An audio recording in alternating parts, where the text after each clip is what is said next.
It's 6:47. We have a interesting agenda. The big ticket item on the agenda is the fiscal year 19, I'll just say fiscal year 19 capital improvement plan, although we're presented through year 24. Final review, comments, any recommendations, and we did have a lengthy discussion on this topic a few weeks back. So I will ask the question right now of the team. Any questions or comments? I know Jennifer does have a comment, and Chair yields to you. And by the way, everyone, remember protocol relative to talking. Yeah, my only comment was refreshing what we had spoken about on another time, and I hope this is what you're referring to, is again, that the capital improvement plan that we will be recommending or not recommending is only for 1 year of the 5-year that we are taking a look at. And for it to go on the record, just for me, that I do have a concern about gap in projects beyond FY19. But other than that, I think that was the major take of my comment. Or I'd like to echo that with Jennifer as well. I mean, we go from $9 million, which we're looking at right now for fiscal year 19, and it drops. Nothing wrong with costs going down, capital costs going down. But we also know, too, there's a lot of things that are out there on the horizon that need to be addressed. And I hope that when we look at fiscal year 20 and the next 5-year plan, that it actually shows a marketed difference and change, if possible. So I'll go around the table. Any comments, questions regarding the capital improvement plan? Karen? Thomas? Liz? I have the same concern, that there's, minimal funding in the out years, it looks like, for school projects, and that is a concern. yes, If we're gonna work towards the goals that have been stated. yeah, but I want to acknowledge it. I want to see it, whether we know it'll change or not, which we understand this is fluid beyond a year, or for that matter, even within a year. Yeah. Very good. Sasha? No additional comment? No comment. Chuck? You good? Do I have a motion on the capital improvement plan? I hereby move we approve the capital improvement plan for the general fund enterprise fund for the fiscal year 2019 as presented in the book dated December 2017. I second the motion. Any further comment? Okay, hearing none. All in favor? Aye. Aye. Anyone against it? Okay. It's unanimous. We have a vote for the fiscal year 19 capital improvement plan before us. Thank you very much. I'm going to move things out of order a little bit because we do have two guests here that presented us with a book that you could have seen online if you're curious about it or not, but a lot of effort went into this, and I would like to invite Andrew and Lynn to the table to just sort of talk briefly about it, not to go through in detail, page by page, please, not yet. I didn't have a lot of time to look through it since it was pushed out there on the web on Friday. I glanced through it. It seemed to me, because I've seen now these handful of years, that there were some interesting changes perhaps in the document that are different this year than not, and it could be just that I hadn't touched base with it. What is different, if anything, relative to prior years in this document? In terms of the content of the As far as the content? I think generally the same. We've made a few changes. I think in terms of the presentation of certain items, the way we're presented the data is a little different. So let me give you an example. We've consolidated overtime as an example within the public safety rather than showing the individual line items. That would be one example that if someone reading the document may say, geez, overtime looks like it's grown within, for instance, the police department. Really, we consolidated the line items. And we track that all of those strata.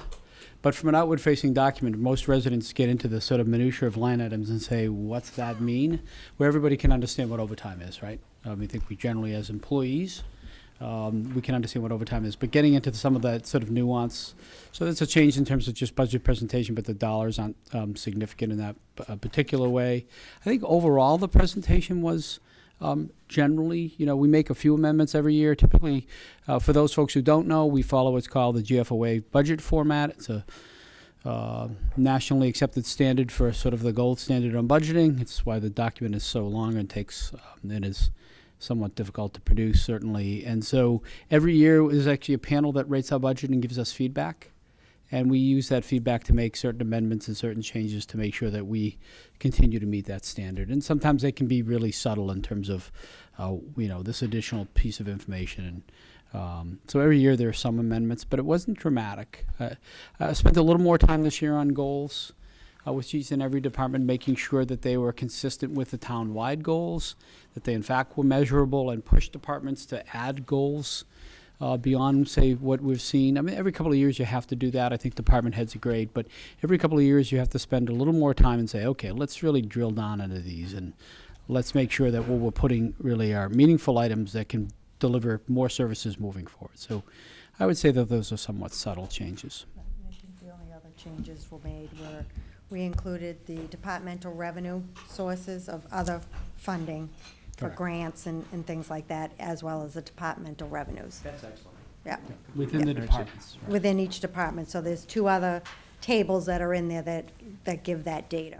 Okay. So, yep, which outlines the Mass General Law that regulates the special revenue account, revolving accounts, and things like that. That's great. Yep.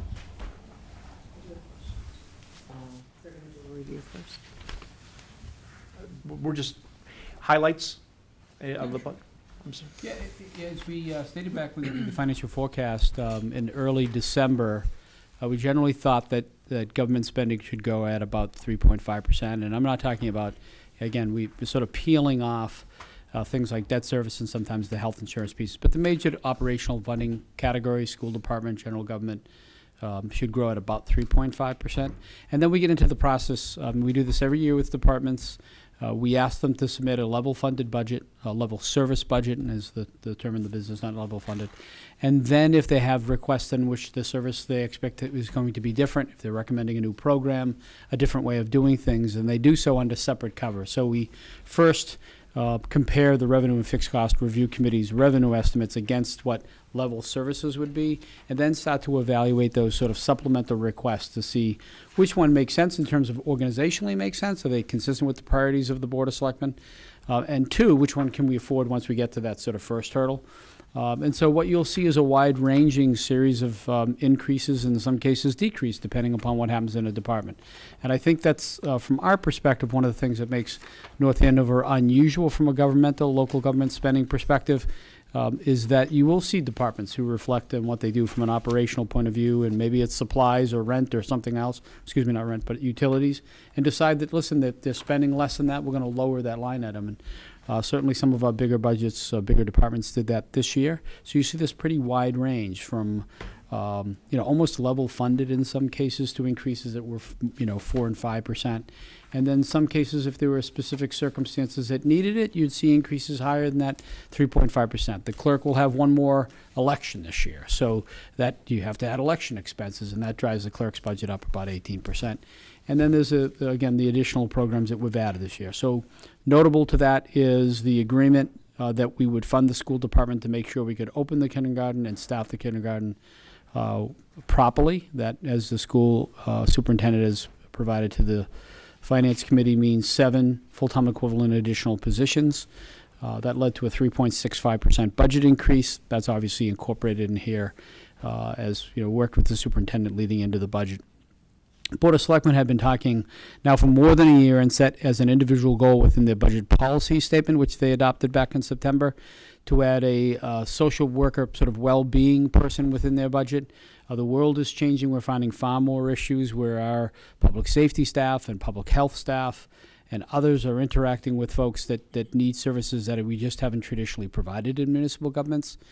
Same thing with, for instance, the Housing Authority. We have a pretty robust housing authority here. They have no on-site staff to deal with issues that may arise, and yet it's our first responders and it's our public health folks that arrive at a scene where it may be complicated, and it's not just about life safety, but it's about well-being and it's about mental health. And so we need to sort of redefine who we are to a certain extent, and we're seeing more communities do that. And so everything from addressing opiate addiction to being checks and shut-ins and hoarding and and, you know, family-related issues is really falling more on municipal government than it ever has in the past. I truly believe in the next 20 to 30 years we'll be less known as the bricks and mortar places that we've historically been known as, and we're going to need to provide more of those sort of outreach services, whether it's a senior level or with young people, than we've ever had to in the past. Because we really, quite frankly, don't get that kind of service response from the state or federal government, whether we like it or not. It just doesn't happen. And the number of incidences and the nature of, you know, whether it's generational or not, quite frankly, we deal with more of those issues on a daily basis than we ever have. And so this is our first foray into that. We've spent a long time thinking about it. We've spoken to other communities have done similar things. And this has been a priority set forth by the Board of Selectmen. So that's in this budget. You'll find it in the admin services or shared services section of the budget. Part of that is us navigating where the appropriate sort of location would be for that particular staff member. Position, at least initially, work directly for me so that it's clear within the organization that this is a priority and that all of the different departments should be using this resource and not just focused under, say, one area, whether that's the police department or the health department. So that's in addition to the school increases. That's a particular, our one staff increase on the municipal side. And then there's other additional programs we're adding. We're going to be rolling out a public shade tree planting program where the town is going to set aside dollars to start replacing and enhancing our public shade trees, because as we see, we have beautiful shade trees in the community, but over time, through different things, we're finding, you know, obviously we want to make sure that the community remains that way. So we're gonna implement the program that does that. We've taken on and moved some of additional part of the full-time equivalent staff member that's the IT director for the schools. Move that position into the shared service IT. Over time, we're going to eventually truly completely combine those departments, but we're pretty close to that at this point. So that's a modest change, add a couple of hours to a library administrative staff position, an existing position to deal with some ongoing issues we have. So generally speaking, there's some modest program growth with not a big ticket dollar item associated with those, and almost every other department has seen the sort of traditional year-over-year growth would expect. We signed a net metering credit arrangement with the Osgood Solar folks last year that's will generate about $86,000 a year each year for the next 20 years in terms of revenue growth, but it also provides us a 15% discount on all of our electricity. We spend about $1.3 million in electricity townwide, all buildings. We have about 1 million square feet of assets. The first $1 million or so of that will now have about a 15% discount as a function of that relationship over the next 20 years. And so you'll see some of the individual electric accounts go down. In the first year, we're not going to take a straight 15% off, because from year to year, depending upon any number of circumstances, it could be off. But you'll see some reductions in those kinds of accounts. Made a conscious decision on the municipal accounts, not unlike we did with the school, and we've taken all the dollars out for water and sewer within the individual municipal departments and taken those dollars and moved them into the snow and ice budget to protect us from making sure we're not just reducing the deficit we have every year in snow and ice. So instead of just zeroing those line items out and doing whatever, we directed those dollars, about $40,000, directed those dollars into the snow and ice accounts to make sure we have a few more dollars in that particular regard. Okay. We can continue to do a fair amount of pay-as-you-go capital within the operating budget, something we started several years ago, which I think is great, meaning that if any item, a capital item, which is a 3-year useful life under our policies and $25,000 in value, we decided a couple of years ago to say, okay, if it's $50,000 or less in value, we'll incorporate those items into the operating budget as opposed to the capital plan to further reduce debt service, moving forward in our ability to take on some bigger projects. Setting aside those dollars has allowed us to take on more projects in the capital plan than we otherwise would have. So you'll see those in the operating budgets. All of our municipal police vehicles, as an example, are now funded through the operating budget, and not a police vehicle these days is costs you a few bucks. The base vehicle is $27,000. Add some lights, you're up to about $37,000. Add some radios and laptops and all the other stuff that goes with it, and you're approaching the mid-40s. And those things last about, they don't last forever. So you'll see that kind of capital item within the, again, police, fire, and public works on a pretty regular basis. Yeah. It's a sign of good fiscal well-being to be able to increase the dollar value of pay-as-you-go capital within the operating budget. My recommendation also includes a contribution to the capital stabilization fund this year for $350,000. That matches the same $350,000 that's been in the last 2 years. Capital stabilization fund, again, is a pay-as-you-go capital account, sign of fiscal health within that the bond rating agencies certainly like to see. We're adding dollars to the stabilization fund to get us to the 5% level on stabilization, and we're using operating dollars to contribute to OPEB this year, I think at a tune of $75,000. In addition, other transfers will recommend a town meeting from the stabilization fund to the OPEB trust fund, again, making sure that we're committed to that kind of reserve. So those are the sort of upper level items from a budgetary perspective. We're managing the cost of health insurance as best we can. That's always been a difficult one. Net, I think we saved back several years ago about $3.6 million in health insurance with the transfer to the GIC. We continue to manage those funds so that they are not as daunting a line item. I think we show that chart that if 5 years ago we had not switched to the GIC, there's these two sort of non-intersecting planes, right? We're growing at about 4% a year, health insurance grows. In the 10-year period prior to the switch to the GIC, the average increase was 10 to 12%. And so we had probably about a $13 million delta between what we would have paid over a 10-year period for health insurance versus what we are paying. At the same time, employees, I just did put together some information. In the 4 years that we've been in the GIC, the average employee has saved $6,350, not counting out-of-pocket costs. So I think net, the employees have saved money as well, and that helps us control our OPEB on top of all of that stuff. So the budget is fairly modest in aggregate. I think fairly boring, which we believe is a good thing, and I think represents the goals and interests of the community. Before I turn it over to anyone Sure. on the team, in the budget, doesn't necessarily address perhaps initiatives to reduce cost, so that you have that kind of thing looking, for future sources of revenue, so to speak. What do you see in 2019 relative to actions that the town is going to be taking? I know the energy was one that you took a year and a half ago, but what other things could be done or can be done or will be done? Yeah.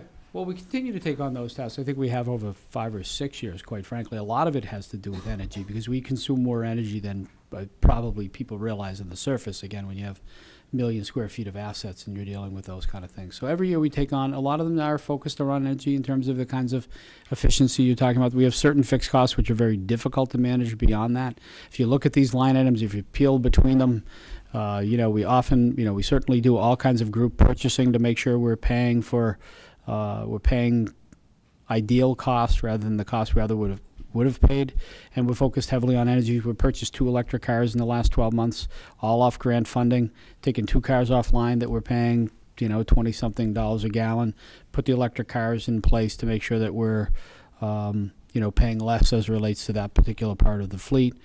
We continue to do combined services on a number of different functions with the school department. So I think every year we look at some level of enhancements in terms of efficiency, and I think every year we take steps in that regard. You never know where those things are going to come from, like the solar one is a new one.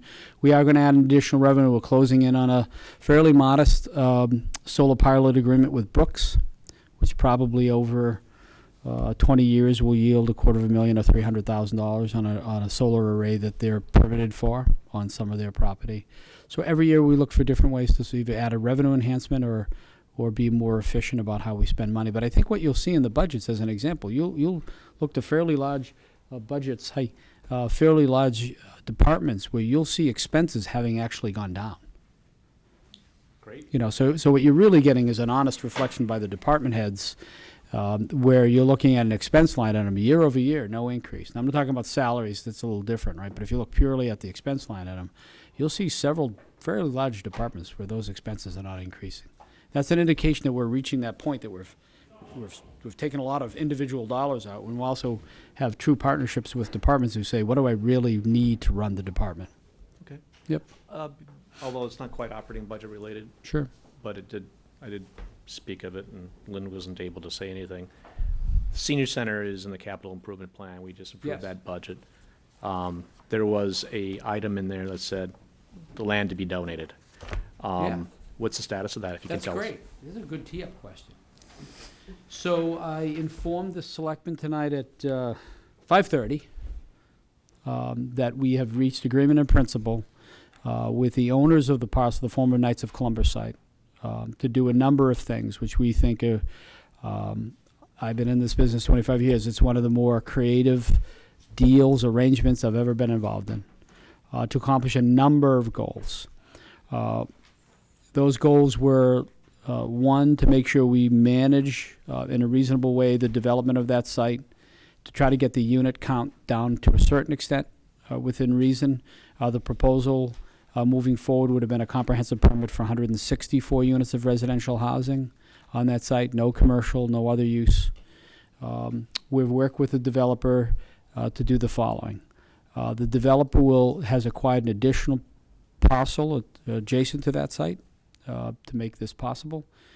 That the developer will donate that parcel to the town. He will further subdivide his existing parcel to create sufficient parking for the senior center. So the first parcel will be donated to the town for our ability to build the senior center, no cost to us. The developer is going to donate a land with value of more than $500,000 to the town, no cost to us. He'll make that site pad ready, which reduces our overall ability to sort of put something on the site. He will further subdivide his existing lot to cull out 80 parking spots, which will be sufficient to satisfy an occupancy of between 275 and 300, which is right under zoning. He will make that site pad ready and donate that to the town. He will do some preliminary design for the site and all of the engineering work necessary so that the aggregate site can be presented through the planning board and address issues such as watershed issues and other related issues going into the permitting process. Again, he's further agreed to reduce that development to be no more than 135 units of studios, 1s and 2 bedrooms, as opposed to the original proposal, which would have included no studios and 3-bedroom units. There are additional setbacks provided in this proposal to create greater distance between the development that was originally proposed and the residential neighborhood that sits behind the development. We think this is an extraordinary success. The town, through the good graces of the developer, quite frankly, and his open-mindedness to come up with some agreement, will in essence be donating to the town land in close to $1 million in value, and then doing some of the site work associated with that so that our cost of development is less. I think this is, it's extraordinary. It gives us the opportunity to not only build a senior center, but do so more economically in a site where that makes some sense. It addresses another issue, quite frankly, as we've been dealing with, and in the budget, by the way, is a program to set aside dollars to further drill down on our zoning and master plan to develop very specific action items to improve Main Street. That's built into the budget you have before you. Very specific action items, not just a couple of glossy pictures of what it can look like. What are the zoning and steps we can take to sort of energize Main Street is built into the community and economic development budget in fiscal 19. But I raise that because in the end, everything we want Main Street to be is somewhat contingent upon our ability to get people there and not want to turn around before they get out of their vehicle, right? And what we often don't realize, and we probably sometimes extend beyond what we should, is the use of a private parking lot, not a public lot, which is the mall's parking lot. Mm-hmm. First and Main, that is private property, right? For all of us who sometimes use it, it is private property, and they're excellent in the sense that their residents are committed to the community and allow a lot of folks to park there who aren't always visiting there, right? So we don't have an immediate parking problem, but if we're successful, we will, right? If we were successful, we will be. And if we expanded the senior center in its place, we would have probably needed to acquire 2 to 3 parcels of land somewhere just off Main Street, level those properties, lose the tax revenue to create the parking necessary to support an expanded senior center and what we hope to be a developed Main Street. Under this proposal, by building a senior center within a mile of the center, mile of Main Street, we give the seniors close proximity to those places where they're shopping. We want them down there. We want them to shop.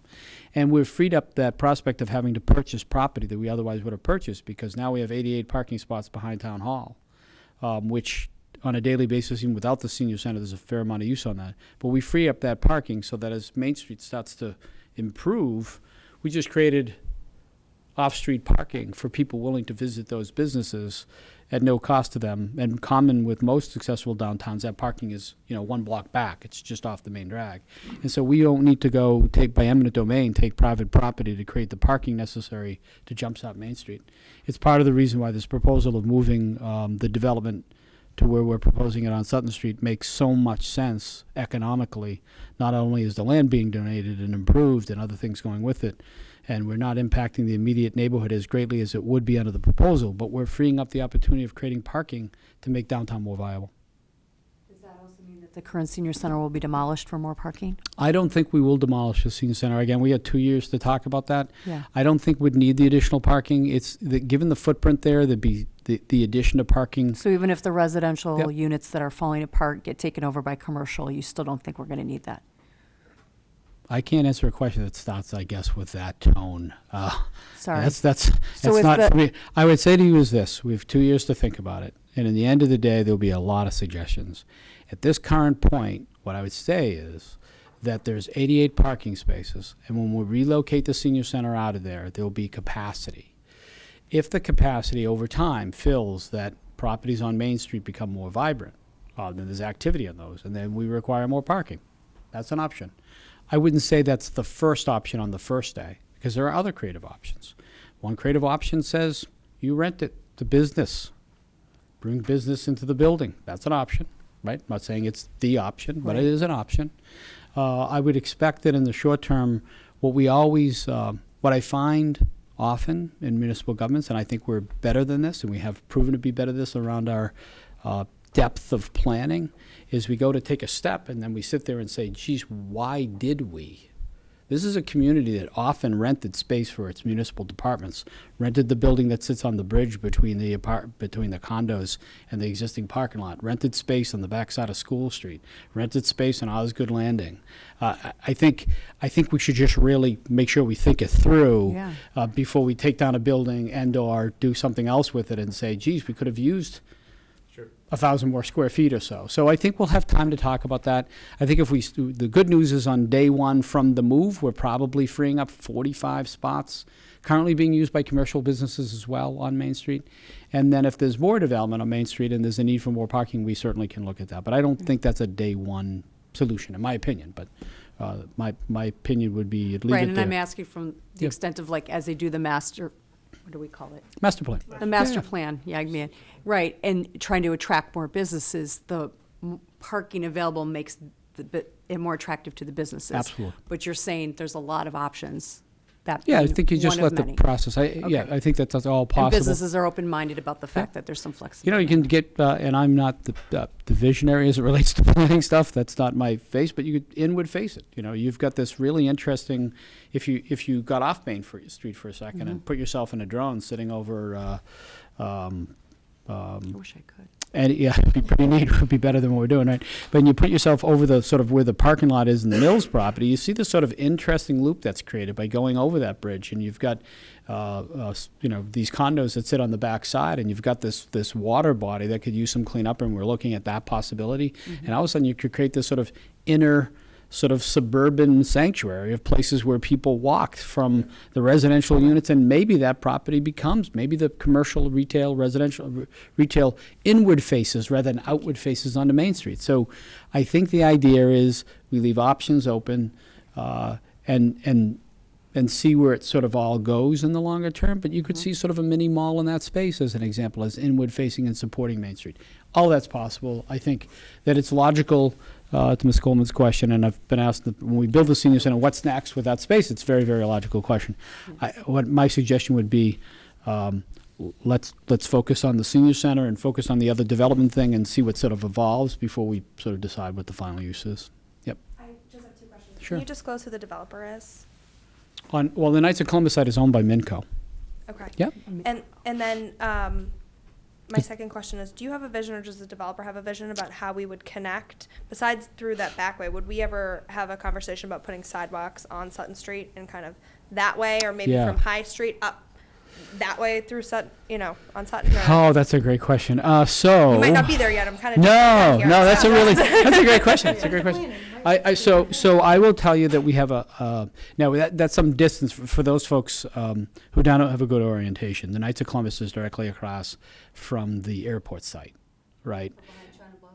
Yeah, behind Shana Blossom, exactly. So behind Shana Blossom on one side, directly across from the airport site.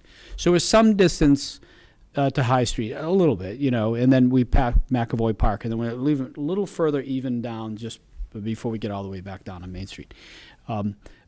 We would like to, in the long term, see a connection from the mill parking lot. If you could pull into the mill parking lot and not hit the brake all the way to Sutton Street. We think there's opportunity there. So maybe not all the way as High Street as an example, but if you could come straight down between those buildings, we think there's some possibility to add value to those buildings in that area by connecting the mills back onto Sutton Street. From behind East Mill or West Mill?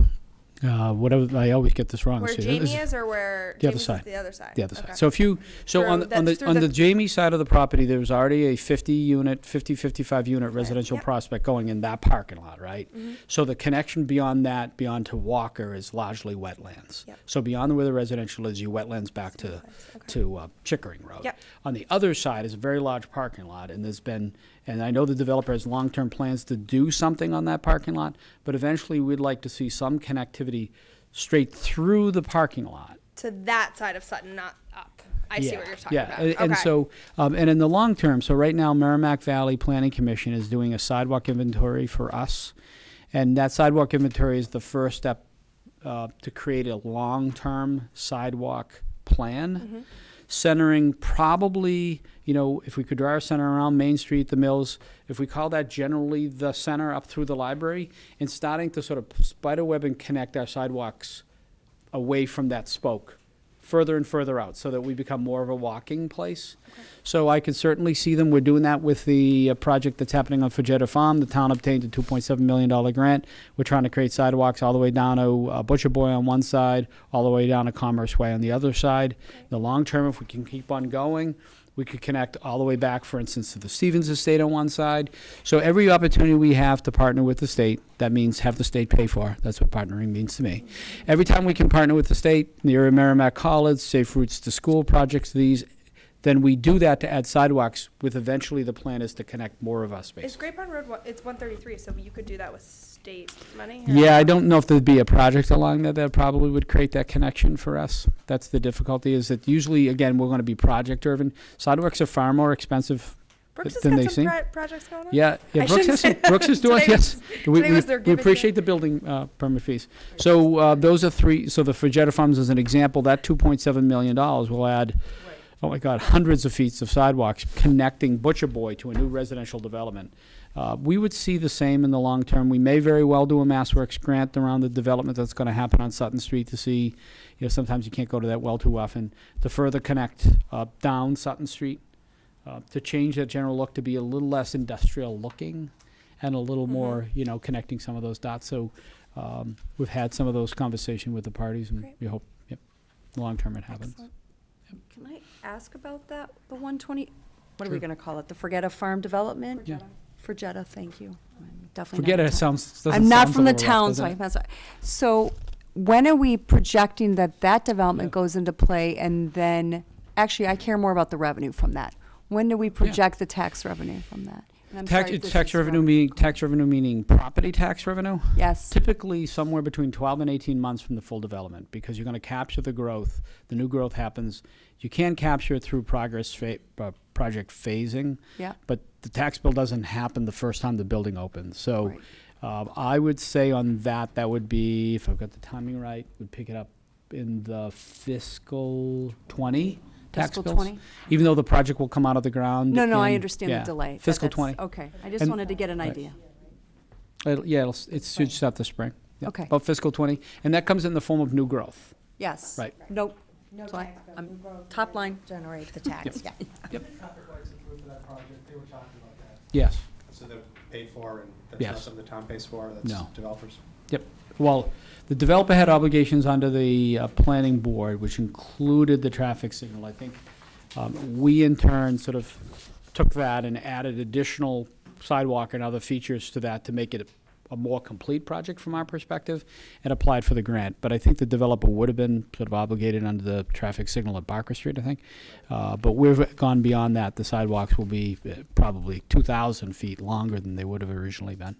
I asked you this before, but when you Yeah. look at a development like that, you say 2.7 million in taxes, but how do you know the burden on the schools from? Yeah. 'Cause that has more people in it potentially than all the neighborhoods Yeah, to the it's, right. well, it's 2.7 in grant, not 2.7 in taxes. It's not Okay. gonna be It's 2.7 million. grant Yeah, for yeah. sidewalks 2.7, it won't be along near that. 2.7 Yeah. million in taxes. And I say this to folks, and I mean, and not to you specifically. Property is privately owned.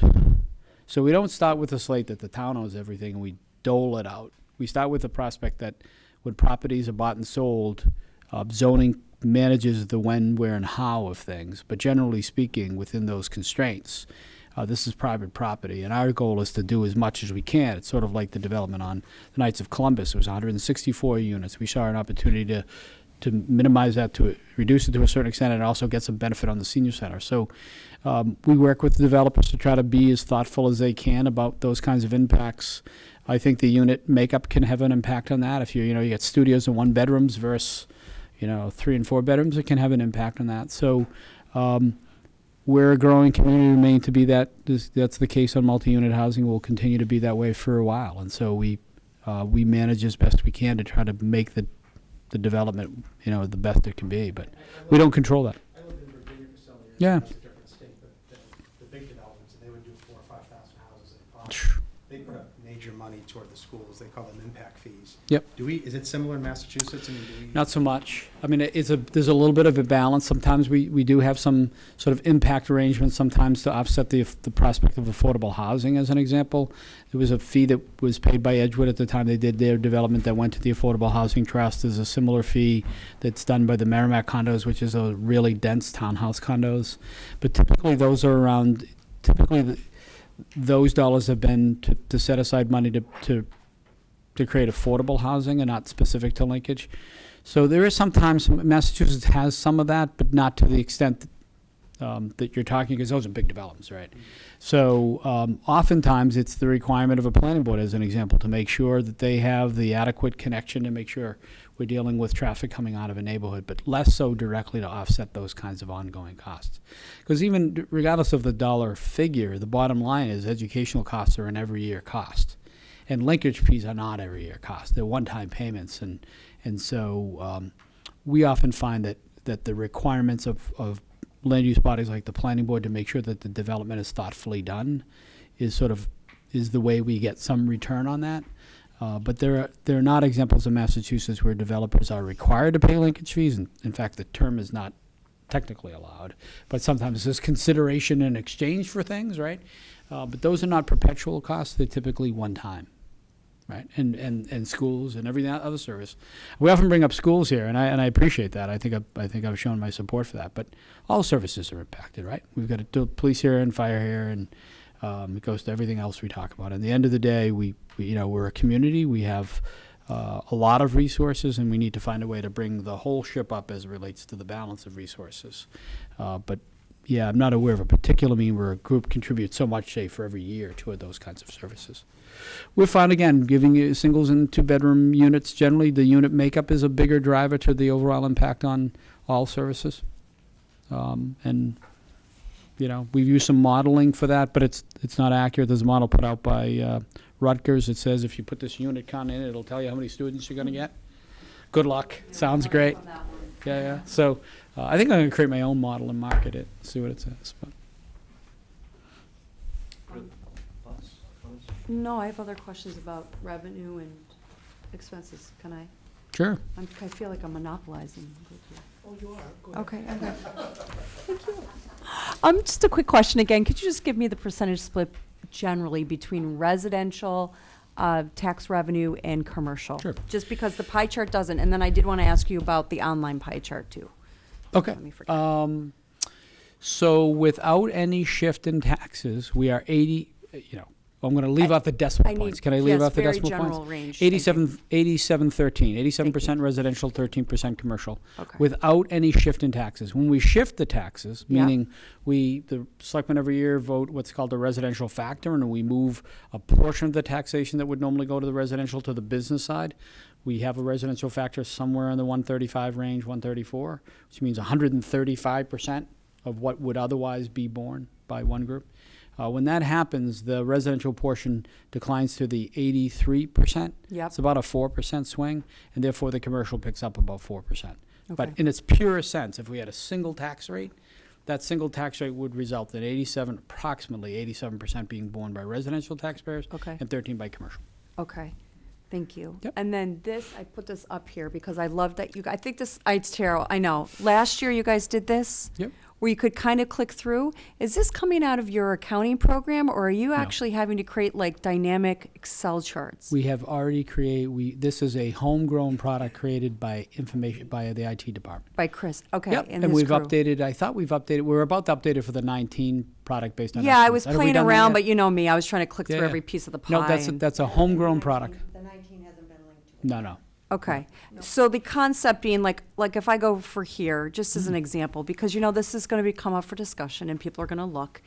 Am I be able to click into each pie piece, or is that the extent of it? I'm not. It's beautiful. This I is don't- the homegrown product, which means this was borrowed from a privately developed product, meaning the concept, Yeah. which some communities paid $40,000 for. So to Tim's thought of saving money, this is the $0 cost version. Yes. So no, you're not going to be able to click on it Okay. and see, all the people that work here. They're not and gonna be all able to the- see like you- all the things nope. we're seeing unless they read You- it, right? Okay. it is- I just want to. It is dynamic enough for our purposes. Yeah, I understand. You so- want more? You yeah. can read what we're reading. And for right? residents who listen, what's really cool about this, which we do like, is the fact that you can put in your residential tax bill, and it'll tell you by percentage where those dollars are being spent. Yeah. And it goes back a fair amount of Where years. was it? It'll tell you if you're paying $10,000 in taxes, $5,000 in Right. schools, $1,000 is police, so much is fire, what percentage of each budget. So at least residents, we used to do these on tax bills, I'm aging myself, but many years ago, the tax bills used to be like that, right? You guys. Well, no, I was looking at That's it how and it I used to be couldn't on the figure it tax out. bills. So And yeah, and you had to everybody go got here. away with that Yeah. because they came up with bad reasons for it. But the reason we went away from these stratified tax bills, which showed how much of each tax rate was, Yeah. people didn't like having the conversation. So now your tax bill comes out and says you owe $10,000. Well, I can tell you, this is even before me. You got to the 1980s. Here's your school rate. Here's your police rate. Here's your fire rate. That's how the That's- tax bills used to be. New York And they State went away was from always that. like that. You knew what your school was separate. I don't think anybody liked the real debate about what the percent. Yeah. I Yeah. don't think they did. I think it would be really telling, so people would feel I a think little it's- bit better about. I totally. We're get your not point. saying to do it, Yeah, but so people could understand like the magnitude, because everyone complains. Not everyone, but some people. Yeah. But to really understand the magnitude of why they're That's what- spending, yeah, that's where what that you money's do. going. Yep, and that's what this is for, because That's it's, this thing, so you right, can put in yeah. your tax bill from any particular year, it'll refer back to that particular year's budget, and you'll get this sort of breakdown of how your tax bill was allocated in that particular year by dollar amount and percentage, dating back, 10 plus years, and we'll put 19 in as, a little bit. And it gives you that sense, gives you a little bit of a pie chart so you know where spending is, because that's not data typically provided to taxpayers, but our folks have access to that. No, and I think it's great. Yep, It's- it was added last year, I think. okay. But that's the free version. Free's good. I thought At free this was point, good. I Price would is like right. to pay and get more, but that's. Free's good. Yeah, we're all good. I have a couple of more Yes. high-level questions. So when you go back, when was your first year here in town as a town manager? December 16th, 2011. But who's So- counting? So when you go, so this is now your 7th or 8th Yes. business plan cycle? Uh, Around. 13, 14, 15, 16, 17, 18. The accounting guy's using his fingers. 18. 7 years, 6. Seventh budget. Yep. So if you go back and look at 2011, Don't make him take off his shoes. Yeah, a couple of years. I'm a couple of years out for that. Yeah. 4 years. Getting I there. don't know what that means. But I'm also getting older, so it's Counting his fingers and his toes. so wiser. Yeah. you're distracting It's an me, so now American I don't know my questions anymore. Oh, I Yes. know. So when you go back 2011, and when I'm sure you had a vision for the town, going out a few years. Just the first question is, did it more or less, happen as you maybe thought in 2011? And Yeah, well, it depends when you ask the question. So mostly no. I think it's generally. I think we're further ahead than I had hoped, in a good way. I think that's positive. I think that would be fair. I think we're probably further ahead than where we thought, and so I appreciate. And I don't mean to segue into that conversation, but I appreciate the positive impatience about not doing certain things. It's a little different sometimes sitting from my seat, because we if you wheeled that clock back, and I think everybody in this room, the only person actively participating was probably Angela and Lynn, right? At some level or another, and Angela was in a different role. So I think from our perspective, we feel, I would say, and Lynn can comment on it, but I feel like we're a little bit ahead of where we thought we were going to be, and are cautious because I can give you some real facts to 2011 and 12, which make today look really, really, really good. So I think we're a little bit ahead of that, a little bit ahead. I can tell you 2 years in, I was wondering what the heck I was doing here. So there's been more traction in the last 5-ish. The first 2 years were not. It was far more incremental. I think that's fair. Finance committee Yeah. that did it. Yeah. no, it's just Budget to actual. And maybe Yeah. case, are you Yeah. Leading also into, now we are, I would agree that, when we look back, when I look through these business plans and where we are, it just feels like we are, a little bit more stable, a little more Oh, reserved. there's no question about that. Yeah. And no so, question about that. really well done. Now we are, are we now on the top? Or, where are the next Yeah. 5 years going? And, It's a great there are a question. couple of, nobody thinks right now there's a recession close, maybe sometimes when you look at the stock market, maybe they think something is happening tomorrow, but I don't think that is really happening. But nevertheless, interest rates are increasing, and that could have an impact. I just recently shared actually an article about what Wall Street thinks about munis, that they basically say it's getting more into like junk because of the pension liability, which is completely underestimated and might actually have a big impact. Where they say most, town states are basically will not be able to fund that at some point, and why do we give them still money if they already have this big liability? So, all these little things, the interest rate, what Wall Street thinks about munis, and, when is the next downturn? How are we preparing for that? So it won't be always sunny. It will be cloudy again, and, when do we see this? And so when you stand today, what's your gut feel where things are going in the next 3 to 5 years? So from my perspective, I think the 3 or 5 years are probably generally okay. I would say that my biggest concern today is not at all where it was 6 or 7 years ago. My bigger concern today is that we are reflecting on where we are today without remembering where we were in 2011 or 2010 or 9 or 8. We were the only community I'm aware of in the Commonwealth that had negative retained earnings, negative fund balance, negative free cash twice between 2000 and 2009. This is a great community.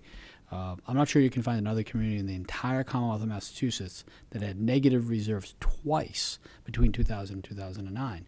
So as we look at these really robust reserves and going from an uncertain AA rating with uncertainty to a AAA bond rating, and if you read the details of the financial statement, real positive comments about where we stand from a management perspective and a financial planning perspective. My greatest concern is that the incremental path we've followed that people have really bought into, which I very much appreciate, is that we deviate from the plan because we get all excited. So my concern is not that in today's environment we can't manage through that rocky period, because I think we've positioned ourselves very, very well to manage through that. Our reserves are really strong. I think we're flexible in enough areas to sort of tighten our belt without sort of getting off the path. My concern is that we go the opposite way, that we get so euphoric that we forget how much road we've traveled. And we sit there and say, and it's not a criticism of this overall thing, but it's this that we get too excited, right? And we've truly think that people are? Like, Yeah, I'm absolutely. sorry, I'm very, Yeah. we all know I'm more of a pessimist, I guess we could use that word. Yeah, but you're pessimistic, but as part of a group said, we should be spending more aggressively on debt service. Those are, so for me, that's a conflicting message. I can look back to your staffing levels within this report. I'll give you the 10-year staffing levels. We're adding staff. We're adding staff in fairly aggressive levels to address service reductions Yes. that caused in the first 10 years. Yes. But there's a point in which that you must incrementalize that stuff. You must find ways to, the science of muddling through so much add every year, because the way down is so much more painful. I worked for a local place for 10 years where I gave them that advice. Then I got to 05 and 06, and all of a sudden the revenue started to tank, and we had to cut 10% of our staff. 10% of our staff. So from my perspective, my concern is not about really the 3 to 5. I think we're very, very well positioned. It's making sure as we do things, we do them with a mind toward your concern or where we were, even though I wasn't here, because that path down is a lot rockier than it is. Right? And it's not small increments. It's big gouging, painful gouging. Remember, you cut a municipal budget by $1 on July 1, it's $1. You cut a municipal budget by $1 on January 1, it's $2, right? So read out what other communities do, and especially when there's mayoral transitions. And someone comes in and says, I got a $6 million deficit on January 1, that's a $12 million deficit. You cut a staff member on January 1, that costs you the budgetary dollar, that costs you more than the budgetary dollar, because you have to carry them for more than about 30 weeks on unemployment. So if you needed to cover the value of a staff salary on July 1, that actually means you're cutting 1.6 staff members to cover that one staff member. I've lived through that stuff, and I'm not giving you the Abe Lincoln walk to school speech, right? But I wasn't here when you guys lived through this. I just want to make sure that if that day arises, that when, right, in fairness, that we navigate through that this way, not this way, right? But that's assuming, when you talk, this is what I hear, that am I gonna say the elephant in the room, that taxes won't go up? Has nothing to do with taxes. It's Proposition 2.5. They're limited. So when I tell, so this is, right, this is an elephant in the room. Proposition 2.5, we know what a tax increase is every year. So you ever tried, I know the conversation comes off often, and I always avoid it, and I've been pretty open about avoiding it. You think you're going to cover your gap on taxes by asking people to pay more when things are going down? Wrong time. Doesn't happen that way, because you're being individually impacted, or you're being individually impacted because maybe there's a layoff in your house, and all of a sudden someone asks you to go. So taxes are not the answer to solve downward directing revenues. So the answer is simple. This is why the math of municipal budgeting is actually not particularly complex. We take this year's levy and we increase it by 2.5%. That's the discrete, very clear revenue increase every year. There is no magic formula that says, oh, by the way, it's a really tough year, let's add another $500,000 or $750,000. So we will absolutely be required to rely upon our flexibility. How much when a budget can we cut off the edges to get us through the tough time when it happens, not if. And we're going to rely on those reserves we've built, which we didn't have any of between 2000 and 2000. Didn't have any of, quite frankly, going back 150 years. We're going to rely on those reserves to settle us in until it starts to come back up. So for me, everybody should expect that someday it's going to happen. I don't have a crystal ball, but we have prepared since I started here for that day. And sometimes I think because we've had these successes, we look at the success and the face of it as the success, and I look at it as protection. To me, it's insurance. Yeah. I don't look at it as. And I think we need more. Can I ask you some question? Yeah. What's Proposition 2.5? We can't raise taxes more than 2.5 a year? Correct. That's the law. 1981. Yep. You cannot. Because I don't increase think we have taxes. enough in reserves for what's to come. I don't think we have. Correct. We're being. Okay. And so the point is, it's the balance, right? You cannot raise property taxes by more than 2.5%. Without an override. Without an Which override. is only a one-year deal, which doesn't No, cover it's not. staff. That's not true. That's not true. Overrides are not. Debt exclusions are specific time periods of time. Overrides are permanent. The problem is, from my perspective, this is why I don't engage. I don't mean in this group, but I don't engage in people say, "What's your job as it relates to overrides?" I don't have one. My job relates Yeah, to that's right. telling me what the revenue is, and I'm going to tell you what we get. And for me, it's very easy from that perspective too, because I don't have to guess what the next, so I Right. can It's plan for what predictable. we know, Yeah. right? And what we know is someday that cloud's going to come over, and I just want to make sure that as we move our way in sort of this positive direction, we're Stay. doing so with an ability to make sure we are able to sustain this, so that we don't.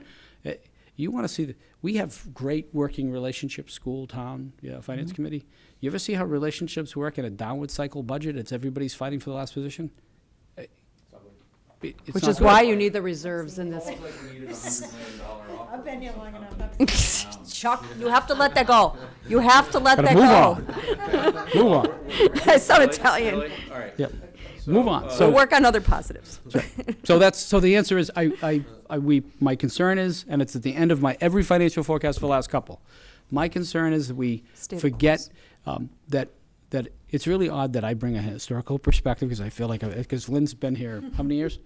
17, and I've been 7. Jesus, give that look. And for this group, it's that's where we were. 2011, water and sewer rates had gone up and down every particular year. We had no reserves in water and sewer funds. We had no reserves, period, in any fund we had. We had no capital stabilization fund. We didn't have a facility master plan, right? The whole bit. So my concern is it feels really good. So let's sort of stay on the path that But we gives us some couldn't even downside do protection. more if we wanted. Let's just say as a committee that we said we need more in reserves. We've got OPED and others. We couldn't. So we'll talk about that some more relative Yes. to a That's right. long-term forecast. But I like to use the word you brought to this community the last several years, is that's a discipline. Not only in the reserves, but in just the way you mentally have brought the departments together. If you do have bad snow, you've been able to pull it together somewhere. So we're able to do things in a very disciplined way, and I think that's it. We just maintain that discipline. Maintain the discipline. I like it. I'll put that in a slide somewhere. I like There you that. go. Maintain the discipline. I like it. Discipline. And now a more detailed question. Yes. So you mentioned we purchased 2 electrical cars, Yes, we did. which is great. Yep. I think I brought it up a couple of years ago, and you said it's too expensive. Grants. Grants are cheap. Yep. Where are we charging those cars? As part of the grant, we put in a 2 bay car charger that was included with the grant. So it's in the back of Town Hall parking lot. Oh, it's not a public. It's not it is, except for the fact we had one vehicle initially, and we actually had a couple of employees who could plug in, and we didn't charge them for that. But we got another vehicle through the grant, so currently, if someone wanted to park overnight, they could. But we need those during the day. But eventually we'll get there. Is That one in that front of the- Town Hall, though. is No. that for the mass? Too far away. The mass. Green what's that? Communities. Green Communities grant. Yep. There are 2 other things. There's the Volkswagen settlement. I don't know if you heard about that. No. It's a $75 million grant, and governments get reimbursed for 100% if they buy an electric car or repower Nice. some of their old equipment. And there's Electrify America, which is a $2 billion grant, also funded by Volkswagen. Yeah. It's part of the punishment. Volkswagen had to, That's great. Yeah. Full 15 exploders. million in settlement charges, and then now there are 3 billion which are now That's great. giving out. So I thought it was maybe coming through that. It was coming through the Green Communities grant, which is funded, which provided us a grant. We finally met the criteria to get to Green Communities. They gave us a $270,000 grant. It led to a number of improvements in a couple of the schools for things that were not done as part of the ESCO program to reduce our energy costs there. Obviously, the electric vehicles. It's also conducted an energy audit and inventory audit associated with our streetlights. So we purchased our streetlights. It was one of the first things that we did in terms of sort of retooling who we were.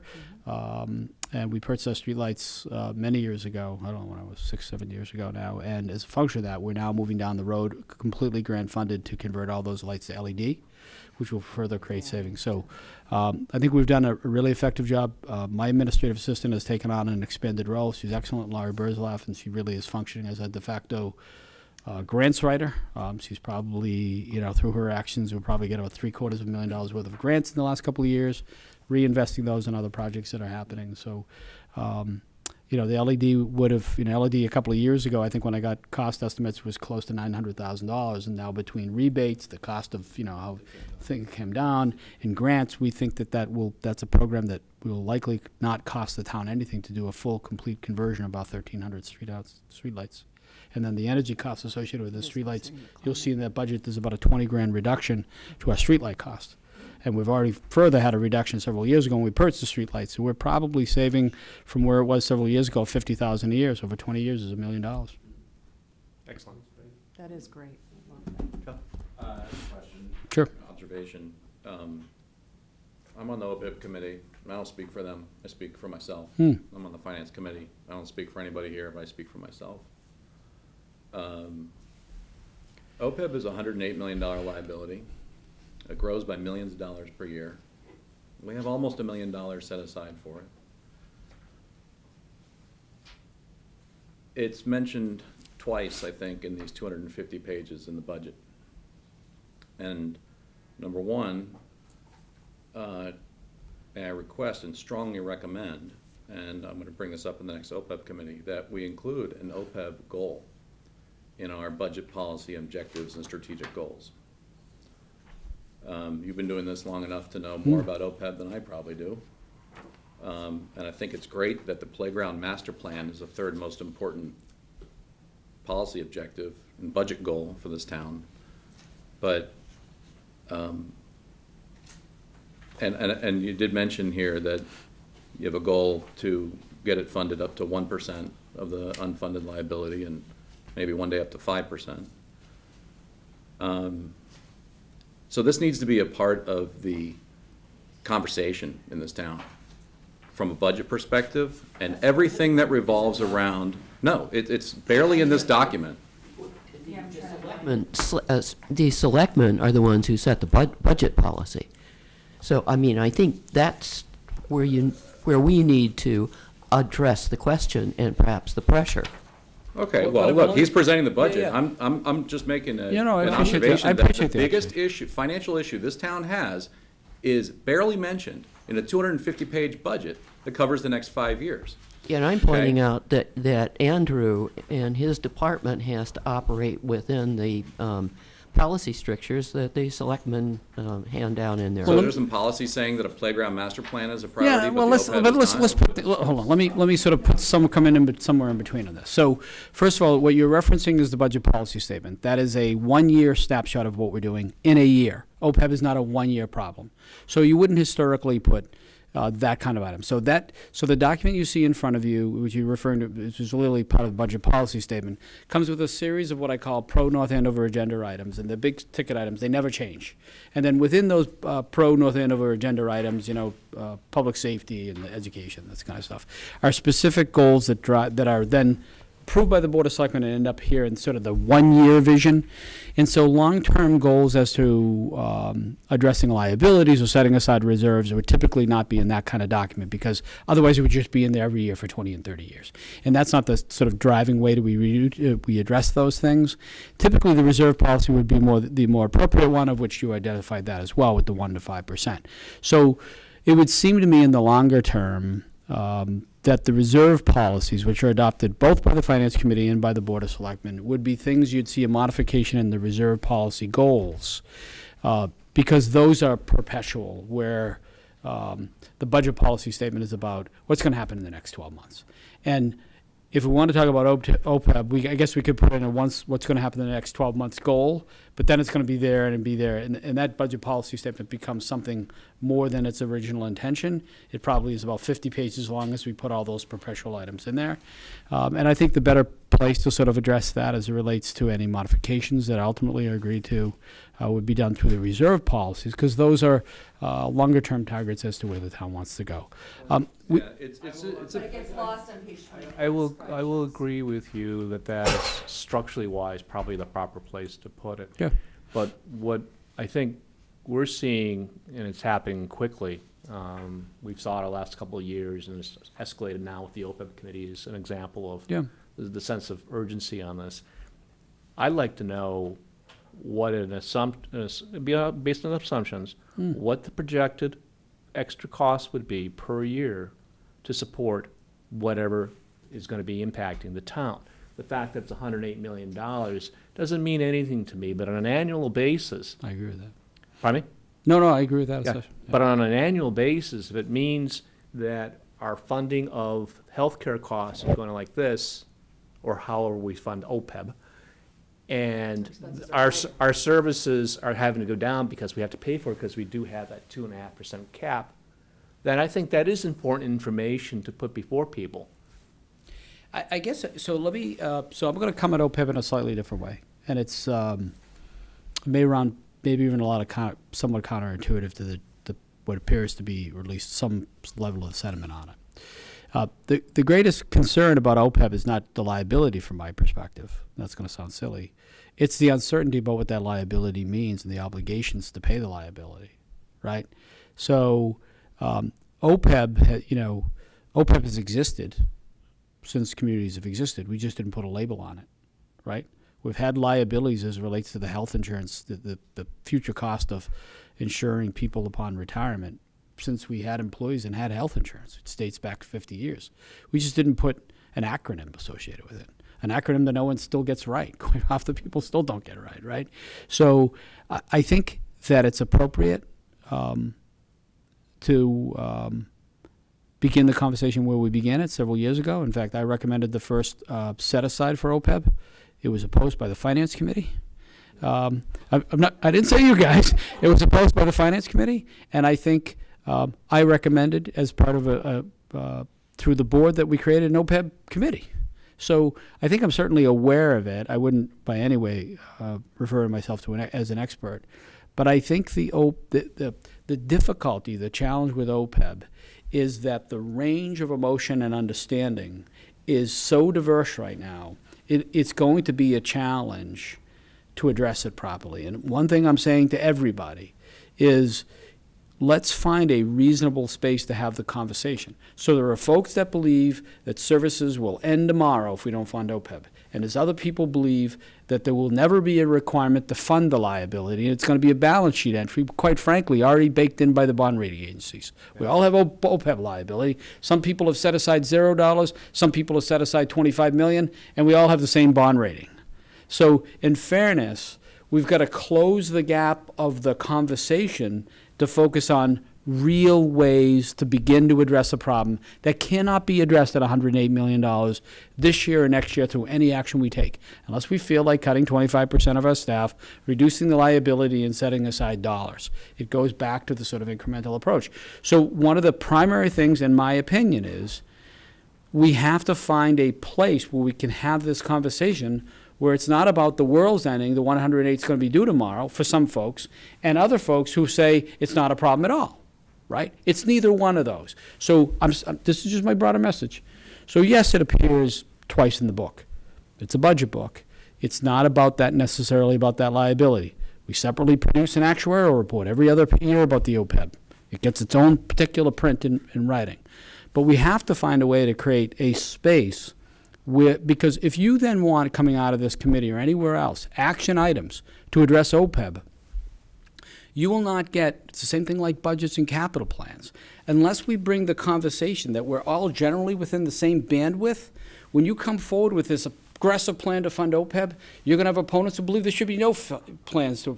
So we need to create reasonable bandwidth to have a conversation about, we certainly should talk about it, we come up with a reasonable plan for funding it, and I know that's a challenge, but that's my greatest concern, is that we're all over the place about what it is. I think we have the opposite problem in this town, in that most people have no idea that this is an issue. Good or bad, 100 million, no million. It's not an issue. It's not in the conversation. And it's not in the budget. Right? If I lived in this town, it's not in the budget. I would open up this budget and I'd say, who knows? I would go to the town meeting and I'd hear, we have a AAA rating. We don't need this money. Let me interrupt you for a second, because I think this is a real concern I have. Say this. No, but you're linked. No, but asset liability management. You cannot have long-term liabilities, OPEB. Correct. With short-term. You cannot have a conversation about this if it begins with a marijuana plant. Stop that, because that's just distracting the conversation. Okay. And that's not helping. That's my point about bandwidth. we can have a serious Right, conversation right. about this. I'm bringing up the fact that OPEB is not really reflected in the budget. Of course it And it's is. not really reflected in the town conversation, in my opinion. Of course it is. It has its And- own, I agree with you that there are Okay. some people who certainly are more highly invested in that. But we could say that quite frankly about almost every topic we're involved in. There are people who are highly engaged and people less engaged. That doesn't mean that we shouldn't be engaged. We have people all over this topic. We have folks that, we have 400 people to show up town meeting, quite frankly, on a $100 million budget. But they're part of the community. I'm just saying we need to make sure that we narrow the conversation so that we come out of this with productive steps to address it. I will accept as a reasonable place to be. We could have mentioned it more often. But that doesn't mean it sits dead in the center of an audit report, dead in the center of a CAFRA, dead in the center of another report in terms of doing an actuarial report about it. We speak about OPEB in fairness, in my opinion, more than any other topic we've spoken about in 2 Why years. shouldn't we? Well, It's a I didn't- significant I'm not issue. saying. Wait a minute. I'm here. not We- saying. we're the But ones I'm who not saying we voiced this shouldn't. last year. I'm not saying. Okay? We did. Correct. I'm not saying we you did should- this last year, and if you are a member of this town and you open your town meeting book, It's right in the middle of your report. it's right there. So- And to say that people in town are not aware of this liability, I think, is Well, I think, specious. I Yeah, think there's. Well, if they're aware of it, they have a bad understanding of it, according to him. So Chuck. Oh, it's not so- him. so My Chuck- name's so Andrew. Chuck, Andrew's I fine. think there's a couple things here. We're gonna get more intelligent Yeah. about this thing. I But think so. secondly, too, while we're sort of veering into the topic later on about writing our town letter, there are gonna be two major topics that I wanna emphasize big time in that finance letter. One is OPEB, huge. And I want more intelligence on this thing, because someone doesn't just throw out there, Andrew, you owe $50,000 on your credit card, but you don't have to worry about when you pay it, don't worry. You don't get that, you have a payment plan. So what is that payment plan that we have on OPEB? I don't know, I'm stupid, but I want that intelligence, I'm gonna be able to communicate long-term for the community. On the same side, schools. We got those 14 teacher deficits in the middle school. There is something there that people should be aware of. I'm not presenting a solution, which may be part of a problem, but I'm at least trying to increase people's understanding, get people to maybe start thinking outside the box through our letter. And what I would suggest, and this is my point, it is not, and I appreciate the passion, I don't think it's wrong that we need more folks to understand the topic better. I'm suggesting that we need to make sure that we are really having a conversation that a wider group of people can get invested in. I mean, I can blur the eyes of many people on topics, that's not a good sign, right? But I can blur the eyes into the details of this conversation, but in the end, we lose people around the conversation. The really interesting thing as we get into this as from a budgetary perspective is every staff add adds to the OPEB. Every staff add for the last 5 years adds to the OPEB liability. But we want to have this conversation about filling classrooms and reducing classroom size. And so my point is, the intelligent conversation is what does the liability mean and what's driving it? And do we understand the tentacles of that liability to the broader conversation about any number of things?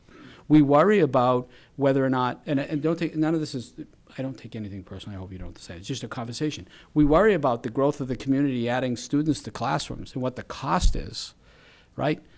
Okay, there's a cost associated with that, and then we've got to put teachers in the classroom and how we manage that. But we also have to realize that those revenue streams, like you've identified, the possibility of additional revenue also helps us maybe create the possibility, if we grow government more reasonably, to set aside dollars to address that liability, right? There is no magic wand to make the liability go away, even within the context of whatever just happened at town meeting. The bottom line is what it would have been a discussion we'll never have. We would have had a really complicated conversation, school committee, selectmen, finance committee, about how to spend $100 million. And let me tell you, in the end of that conversation, if you told me that more than $1 million was set aside for OPEB, I would have been impressed, because there would be a race to the door for new school buildings and new town halls and new police officers and new firefighters and new teachers. And in many ways, that would have been a far more complicated conversation. And there's no way in heck I would have bet more than the quarter that's in my pocket that any number that would have really dented the true liability of OPEB would have been addressed by that.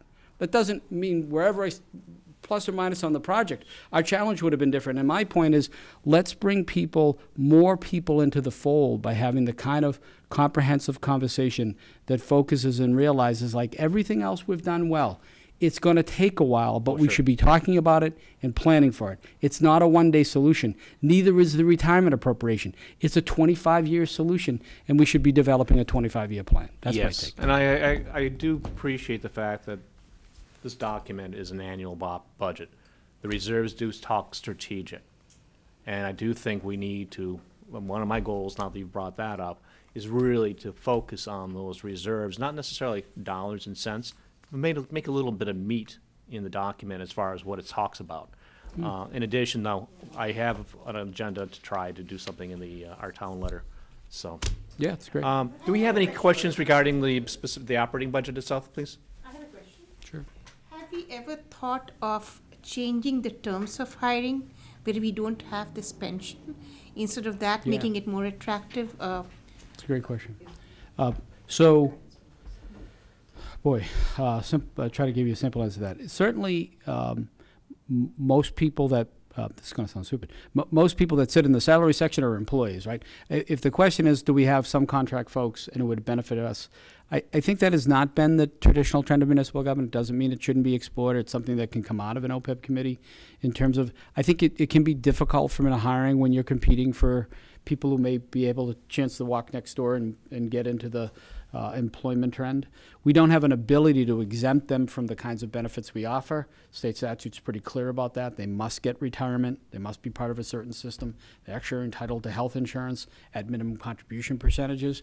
But I think it's certainly Something to explore Yeah. and study more. it's fair. I mean, I think this is, there's no way, to Mr. Trafton's point, in my opinion, there is no way you solve a $108 million liability with one answer, right? That's, I guess, was my broader point. It's not one of your policy objectives or your goals, you're never gonna solve it. It's not going to ever be in that document because those are broader 30,000-foot goals about things that mention reserves but are not as specific to one. It's the difference Right. between micro and macro. That's all I'm saying. Right, but It's not a- again, we're funding our long-term liability with our short-term assets, and that's called, on Wall Street, getting upside down.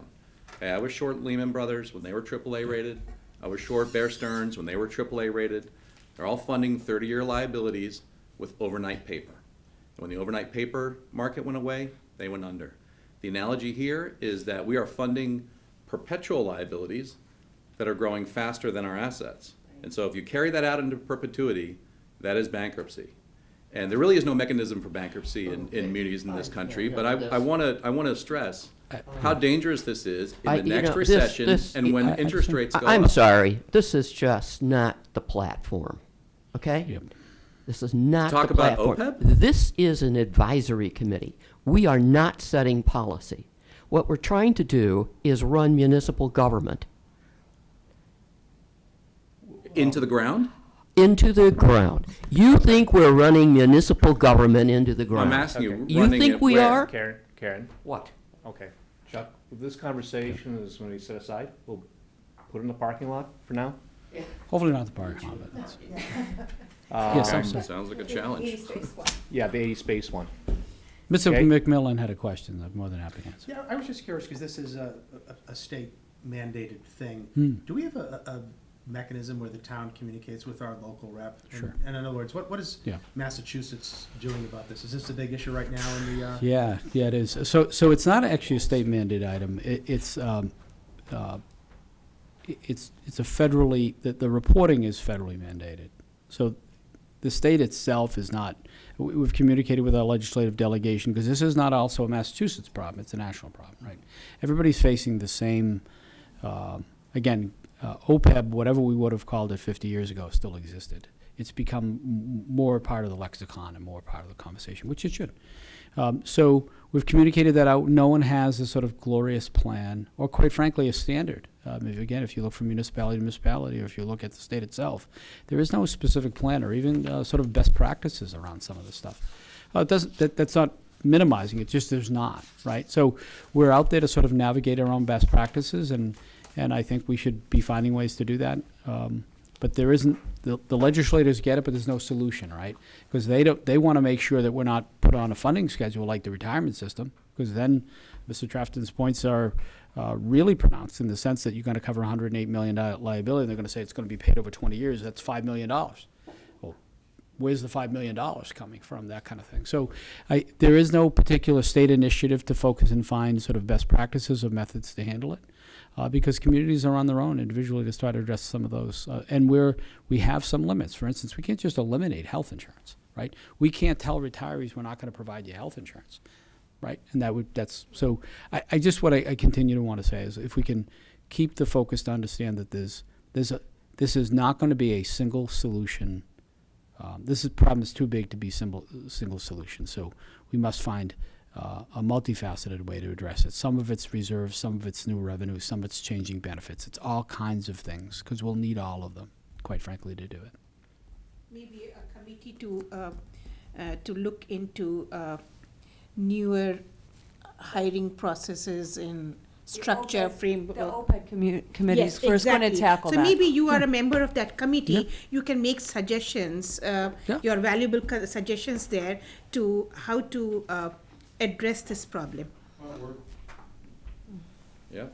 I think there'll be, I think that's the goal, right? The goal is, and it first came out in your report, I mean, I think the goal is throw 50 ideas on a page, and maybe it's all 50, and maybe it's 49, and maybe it's 2, but there needs to be a series of steps undertaken, which include not just the Board of Selectmen, quite frankly, school committee and finance committee and town meeting to address the problem in the long term. I think we all want the same thing. I think in the end of the day, the passion around the issue becomes, how can we get there? And that's a real challenge.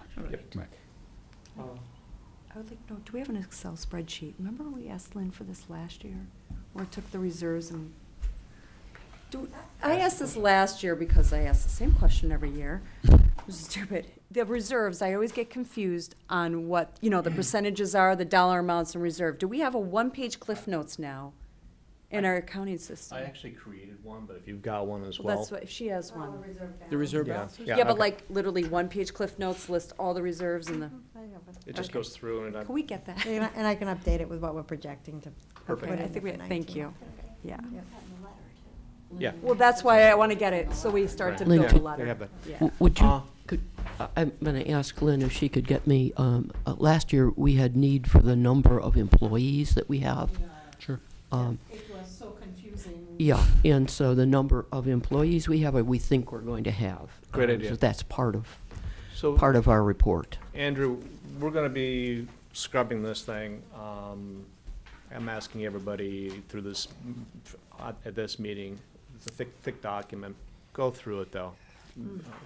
Lynn and Andrew and their team have put together this document, a lot of sweat there. But I also want to emphasize, not only are you looking for things that are going up or going down, but things that are steady state, and asking the question why. Andrew, I also want to let you know that we're going to talk about which departments we'd like to have visit us. We may not have everybody, but I also know, too, from my perspective, and it may not be the same as everyone else's, there are some of your directors and managers that I love having here because they show such great passion and love for their job. And I get so much out of it. I mean, to me, that's one of the valuable moments for me as a finance committee member compared to where we had Absolutely. days before only you came.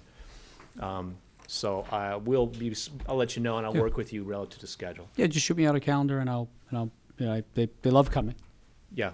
most of them. So, I know, I don't. that's what great they that want me to do, tell But we you. love what they're doing to take them at night, but if they love But, it, then. I think it's great. I'm really happy to have some of them. Yeah. It's exciting to see the passion and find out that I could use a senior center right now myself, so. I'm getting close. Get wise, get wise. We're all getting close. Thank you for your moderation and your education as always, both We have of you. more to I mean go. it. Thank you very much. Thank you. Again, appreciate the comment.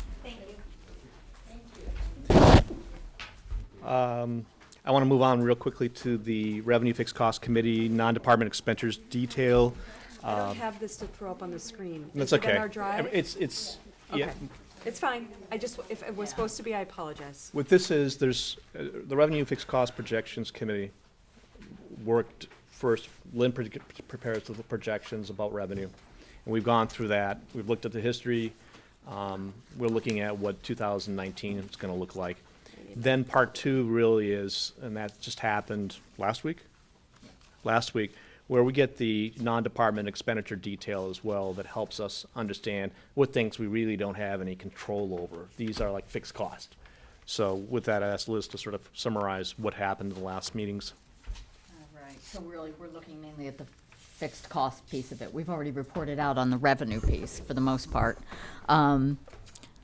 The fixed non-departmental expenditures are actually down 1.1 million roughly. Is that what you've got on your numbers? 3.9% from fiscal year 18 is projected Here, hold on. for. I can't see it. I have no idea where you are. And I'm looking okay, at the hold bottom on. numbers. I wonder if it fell off. Oh, let me see. Am I, I've got the ones from the meeting. all I have is a Because you negative added something to these, right? For- 2.31. You added the, I may have cut it off. I apologize. It is 3.9% reduction in year Yeah. over year. Year to year. Budgeted fiscal year 18 to recommended fiscal year 19. 19, Hold on. So it's 3.9% reduction overall. So right. budgeted 18 to recommended 19? Yep. Yep, is Thank down you. It's 3.9%. Negative 3.9. Yeah. Dollar-wise, it's skirting just above $1 million. Where'd the big savings come from? The biggest savings are the debt exclusions, the stuff that's falling off for the Right. high school. You know, that stuff's We have coming less off debt. of- Yeah, we Is have that- less debt. Okay. We also, but we've had, the other thing that's important to note too is group insurance, which I know we've just got off of that. Group insurance is only up by 2.3%. So it's up, but it's only up by 2.3% because they're still spreading the savings from moving over to the GIC. Okay. They're still spreading those over. But eventually, Yeah, we will not eventually see that's that. all gonna catch up, but Okay. right now, we're still riding the wave of those savings from moving over to the GIC. And did I read that they're sticking with the GIC instead of, didn't the state come down with a mandate that they were going to go to two very inexpensive health insurance plans? My understanding. And then they nipped it. Yeah, he had to Baker walk it walked back back. on that, right? Thank Yeah. you. Okay, Yeah. just making sure. Yep. The GIC Only a couple got a days little ahead after. of him. Yeah. And when the GIC announced that they were going to do away with Tufts and Harvard Harvard, and something. the entire civil employee population of the Commonwealth of Massachusetts got Went down nuts. his throat.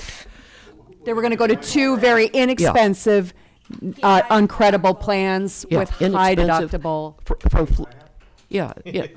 Like the private sector. No, I mean, so it was forcing everybody into places they didn't want to go, plus cutting the Massachusetts workforce and these contracts with these healthcare outfits that have been longstanding. I looked at the GIF, and Yeah.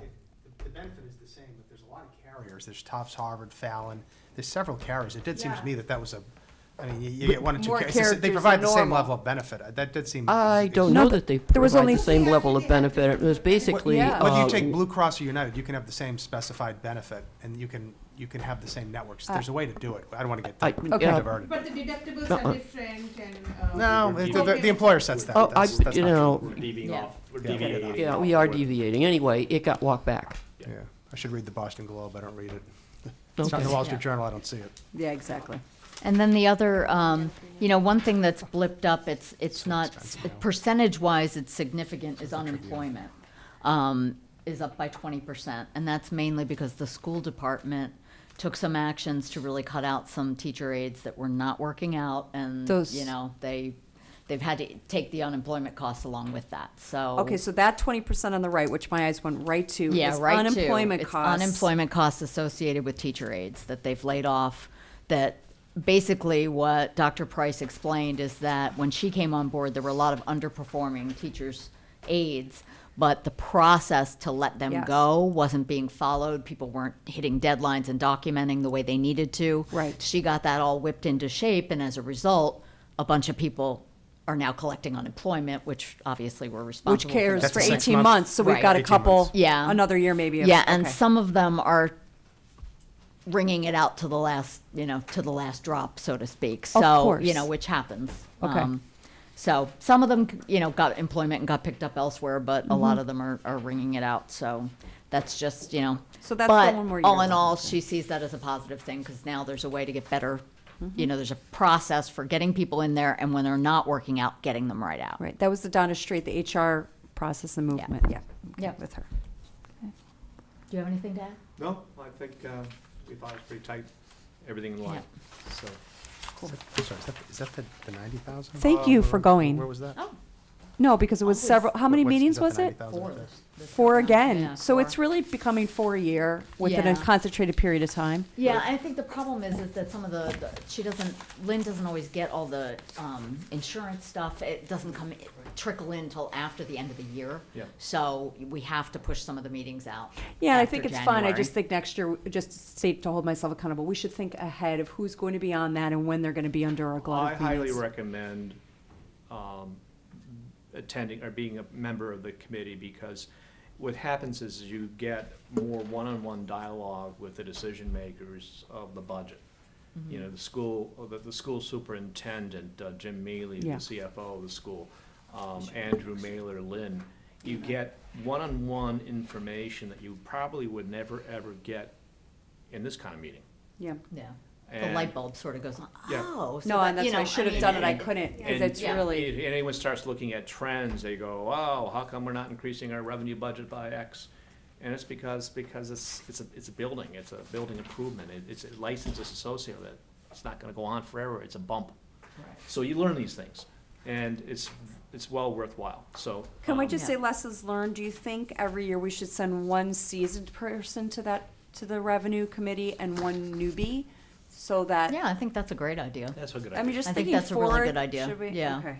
Because it does, this is the second time I've done it. I did it my first year. Right, and And you've- it was thank you. helpful, but doing it again now after my third year, it's, it helps re-solidify some of that stuff. So yeah, I think that's a great idea. Okay. So thank you. Next on the agenda is the FinCom meeting warrant letter. Go ahead. You have questions? I would like to jump back to the budget, Sure.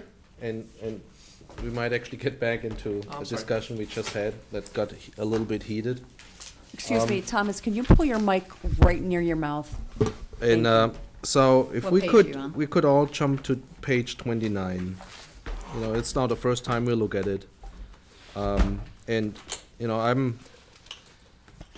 I'm always afraid, we look at these yearly numbers and all these fixed costs, you kind of get lost in the detail and you don't really see the big picture. What I like with page 29, when you just compare what is the change from 2015, I'd like to go back even further, but that's just the numbers we have, to 2019. So it's an increase by 14%, the total budget. Yeah? From 85 million to 97 is 14%. And then you go by these buckets, high level.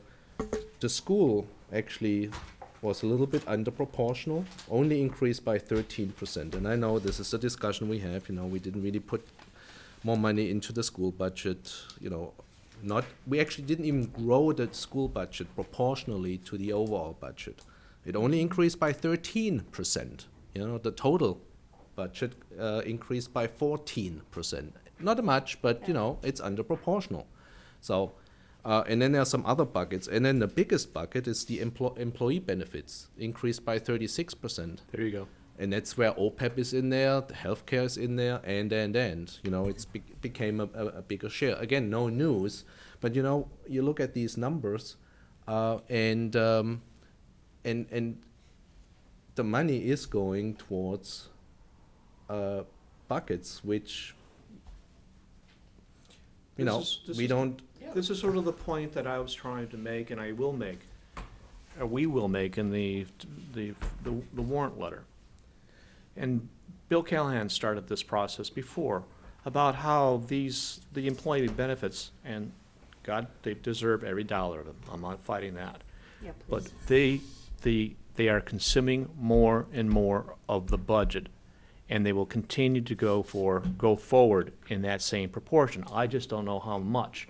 But that's something that we need to disclose.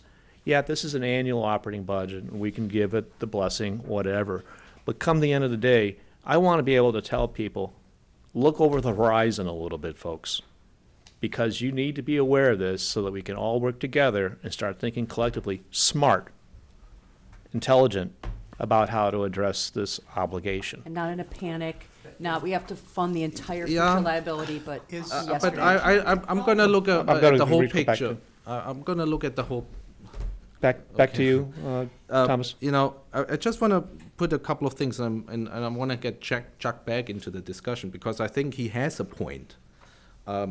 In that employee benefits, I think the OPEB is not really fully reflected yet, because we don't really know how much, it has to increase into a reserve or whatever to work down the 109 million. So that's not even in there. So we actually see a bigger increase. And my switch here is, I know we are pushing to increase the school budgets. So we have, the big to achieve the strategic target to reduce our class sizes. It's one of the big targets in the school system. Without additional revenue outside of our current base, there is no way we ever gonna see that we're gonna put more money into the school. We can't. Exactly It's actually even gets. It's an unsolvable problem. Yeah. It's a multi-generational unsolvable problem without a massive source of new revenue. Absolutely. And Which we Yes. pointed out to the assembled Well, town Which I meeting. think you will well, get two to things. in our letter. I did. Without additional did. revenue, That's right. you will not achieve the strategic targets we have for the school, and certainly other And I areas. And Plus, reserves. Okay, getting so a handle on what Chuck mentioned, I agree. I- increased I liability. You wanna agree, hear this? even in the fact that Andrew's 5-year forecast, operating forecast, is understated, relative to the impact the OPEB and other costs to meet the strategic plans are going to be. I think it's our goal to do that, is really, and that's, I'm stepping out right now, saying that is part of our plan right now for our May letter, is to address these things, and that should consume 75% of our letter. While we're on this topic, I don't necessarily know or advocate where additional revenue resources are coming from. But each of us as members of the FinCom have a responsibility to help not speculate or throw out things like Proposition 2.5 overrides. That to me right now is a third rail. That could happen, but you know what? That doesn't happen in a short time. That's a long-term project to make something like that ever to happen. And right now, that's a third rail if you even think about. And Finance Committee isn't going to champion that. We will definitely advise. But we're not going to champion 2.5% override. Debt exclusion may have to happen for the middle school. But we have a responsibility to bring out the facts, have some good assumptions on OPEB, for example, because I don't know what that additional liabilities annualized will be. As I told Andrew, I'm like, what's your credit card bill if you had to pay down $50,000 in credit card fee? I don't know, but you're not walking away from it. $108 million isn't walking away. It's there. It's real. You got to do something with it. I don't like the analogy with the credit card. And Well, it's also like you not need making to your minimum mention payment. something. We need to mention it annually, Well, I have a different take on that. how to reach the goal, right? It's the, there's a saying about these liabilities, is that nobody really understands, but it's actually worse than how it looks. Eventually, these people, they will be retired, they have health care, and you have to pay it.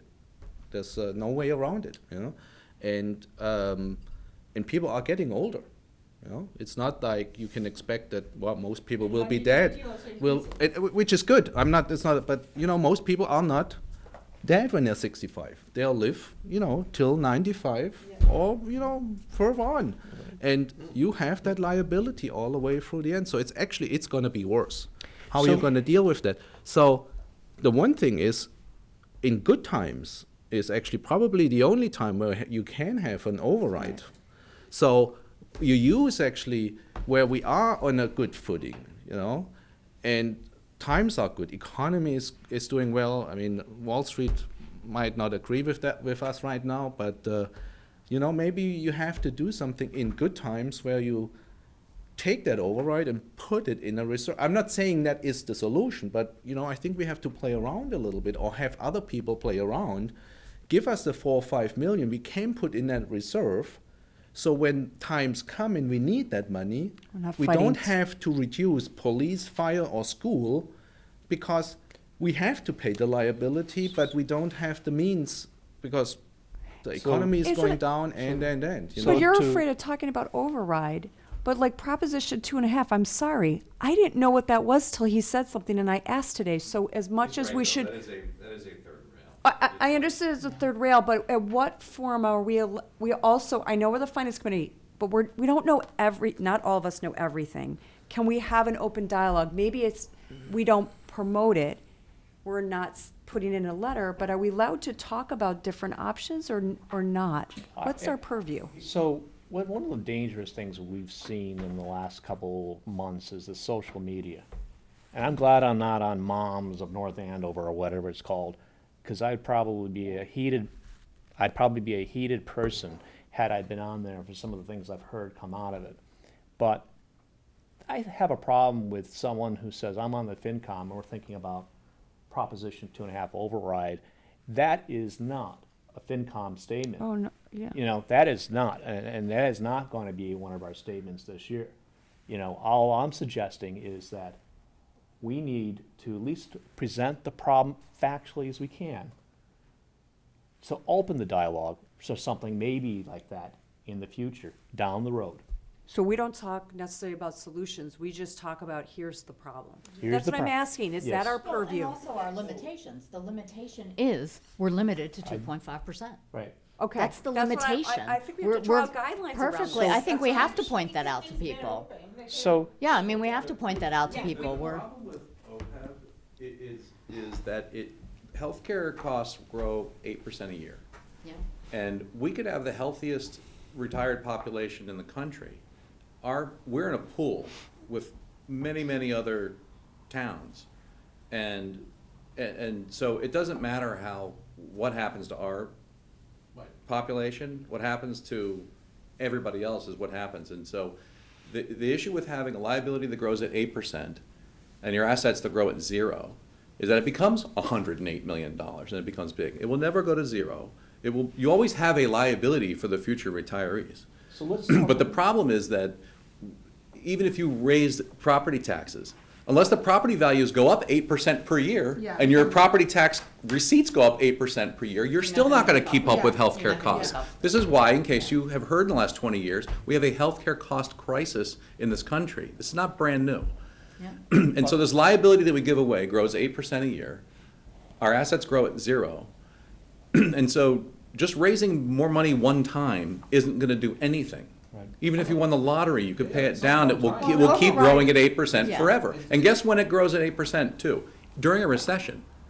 Healthcare costs don't slow down, they go up sometimes. And so our revenue, though, will go down, and that's when we are really upside down So that's where, on an operating basis. Right now, it looks great, because we're at record highs. is a permanent, it's not a one-time thing. but it's. Right, but you're it's just a but the percent property- of the right, value. The value that's not. And so you get a going up by one-time 8%. bump next Right. year, but unless your property values grow at Right. faster than healthcare costs, you're still upside still down. upside down. It doesn't So- really solve the issue. I'd like to really do something here, and that is not say that Proposition 2.5 is a solution. Proposition 2.5 is a option, a vehicle, but it is one that, I'll say it again, that's a third rail, unless there is a very, very concrete logistic reason for it. Let me give you what I think. This is my perception. So relative to someone saying, and this has to do, I too believe that the student teacher ratio ought to be down to its stated goals. But I also heard loud and clear at this last town meeting that people are liking the status quo of things. And Not representative, and- frankly. and that they may buck at saying 2.5 for school. Our kids are doing right. You have strong voices in the community to say that. So, but anyways, I do want to focus on schools and OPEB in this letter. And Chuck, I really want you to take that lead in OPEB. You know, and really, you and I work together on where I would like to see graphics. I want to see assumptions. I want people to see, as perhaps Thomas pointed out, the growth in the total pension, total benefits. How would it? Case studies of what other towns have been, how they've been handling it, including Andover.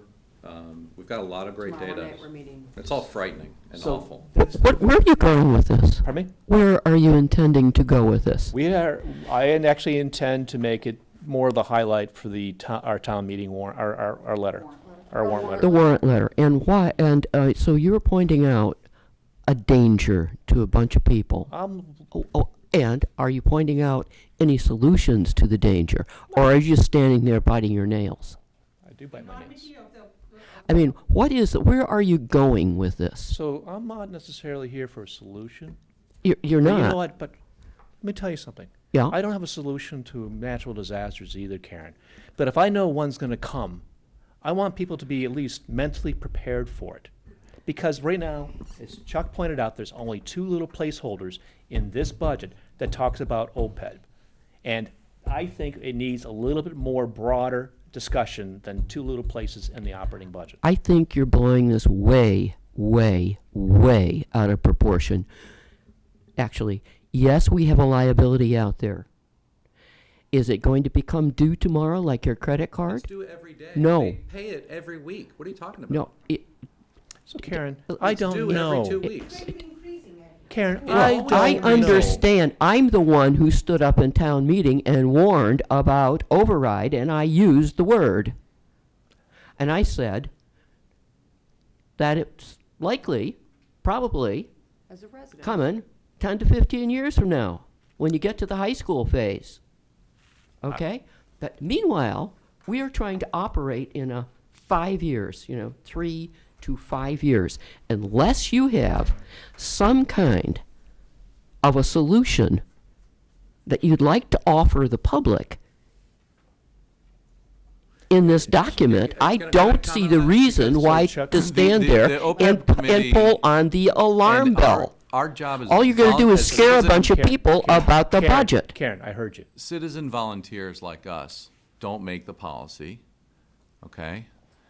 The solution to OPEB, whatever the town decides it's going to be, and it's not one solution, it's probably a series of decisions over the next 10 or 15 years, okay?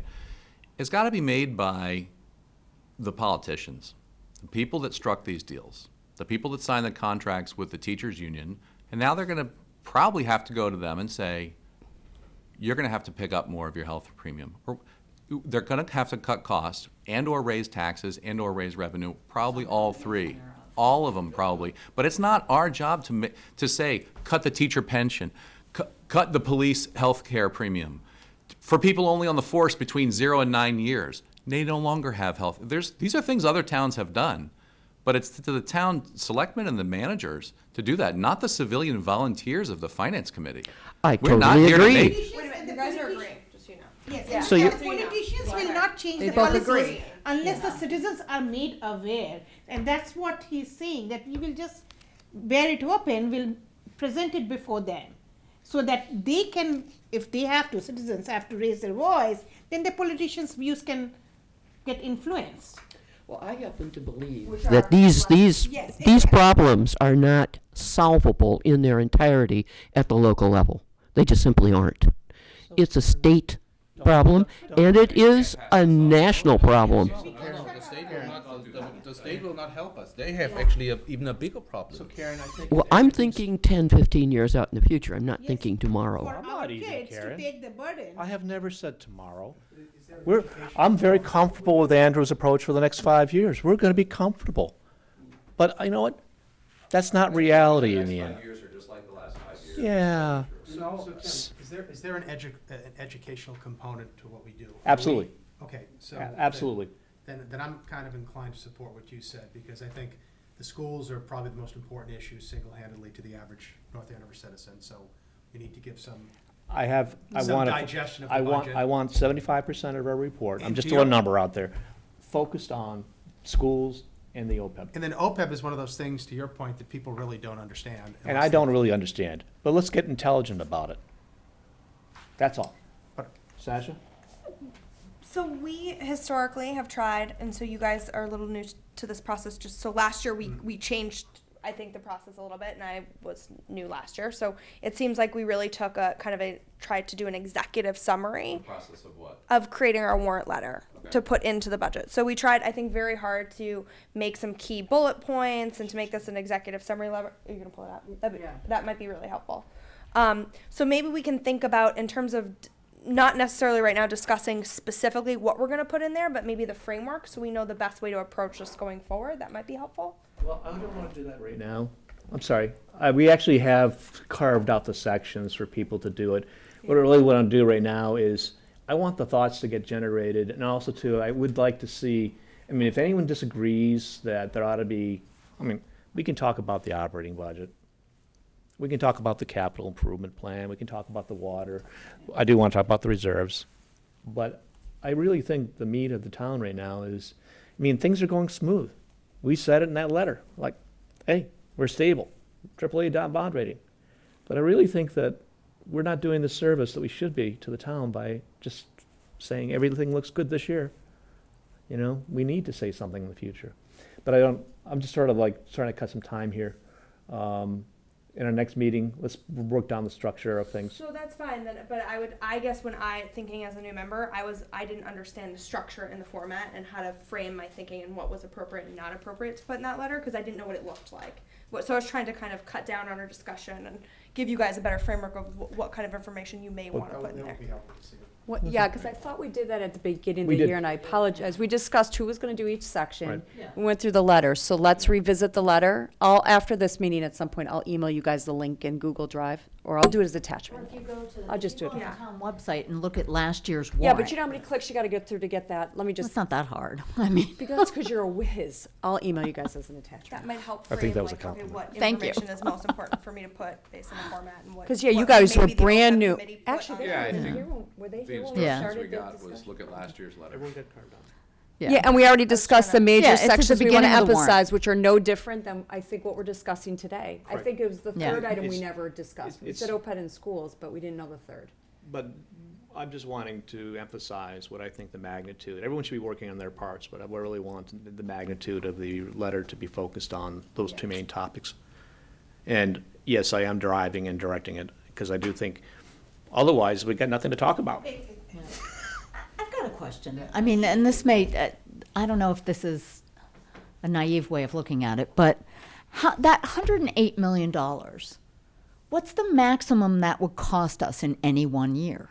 Well, that's the question. Right, that's the question, right? So isn't there a way to look at your employee base and your ages Yes. and try to sort of Absolutely. figure out, okay, this is where we're going to be peak Yes. medical Or how about care just a tip over with so these we're- assumptions, you know, that X We're paying number. more in than we're taking out, that's all. Aren't we covering the retirement? Yeah, we are. That's why, let's- that's why I'm Right, asking the but- question, but the because we pay expenses- retirees now. We must have some retirees now that we're covering. No, we are. I think the point is, let me see if I can state this correctly, okay?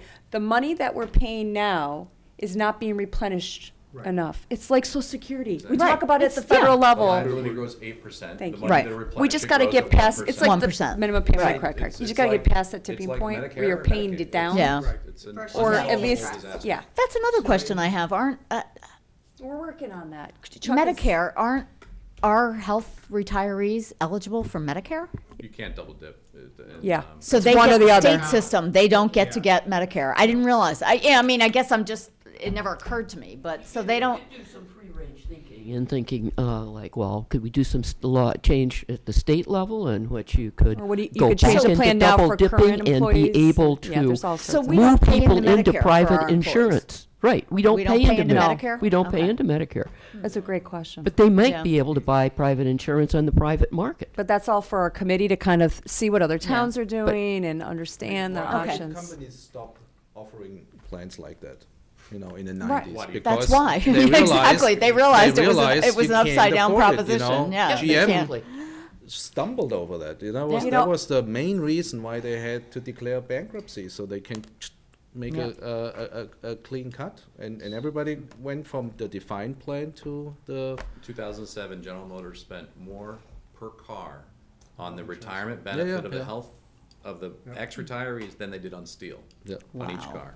So now, And they went but, bankrupt. but I now don't we're know. Gotta bail talking out. Health insurance It premium- sounds- towns, They made some Yeah, I terrible know, you're cars, tired. too, which- towns and states where this is not that easy, you know, you can't Yeah. really do that, you know, like companies can do, you know, and, Who's your neighbors? and, So- and now you gotta, Yeah. you gotta So deal now with there's, that, now and I there's, think we there's, need to scale now a there's little firemen bit. in Andover that just retired, who thought they had health care for life, and now they have to pay $200 a month in health premiums. And guess what? You're not retired, you're working at Dunkin' Donuts. Yeah. And You this know is this is happening here, this is what we're gonna have to be doing the next 10 years. So I'm really looking for you to provide, you and Jen to provide us with intelligence relative to, you know, what do you think this, the flow looks like on the out? And we have all the 10, actual 15. aerial studies, there's That part I a ton of got. data, Yep, it's all there's a ton of very data. interesting. But I'm also too, it's like, maybe Karen, if you want, we could throw in there as well, you know, here are some of the levers. I'm not sure if I'm there, but the reality matter is that, yeah, 2.5 override, more increased participation from the retirees in their healthcare plans. Changing the way we hire people. I don't think that's the right place for the I'm finance letter. with you on that, Tom, so I'm just trying we to do need is- to, you know, to scale and say, you know, that this is an issue. Don't get fooled by a AAA.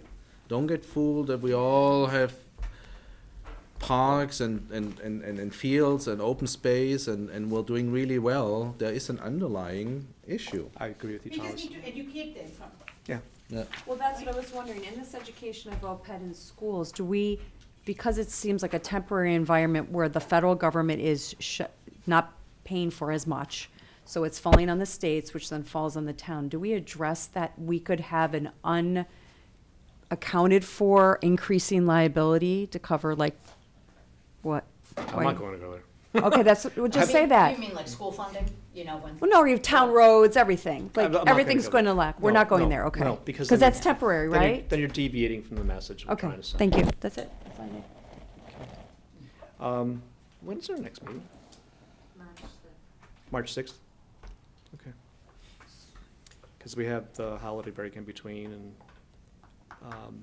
I'd like to do is I'll work with Jen and others to formulate attendees. I know March 6th, Chris McClure wants to visit us, talk about his IT budget. the committees that want to visit us. Yeah. Or we want them. So we'll put together a list, and it'll be a good consensus list. I You won't, sure you don't want to ask them? Because you know my feeling on this. I'm gonna ask you. But there are people, I will actually reach out to all of you for your input. We do have a couple minutes to approve. From January 23rd, at the 30th, that'd be fast.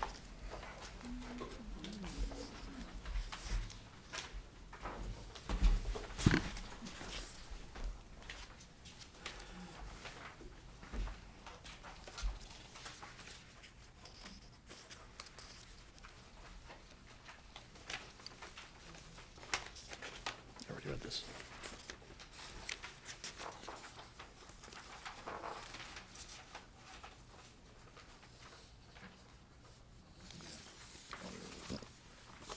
By the way, there's your 3.9. Come to find it. Oh, yeah. Sneaky. Do I have a motion on the minutes for the 23rd? I move that we approve the minutes as written. Do I have a second? Second. Any objections, comments, recommendations? None? All in favor? Aye. On to the 30th.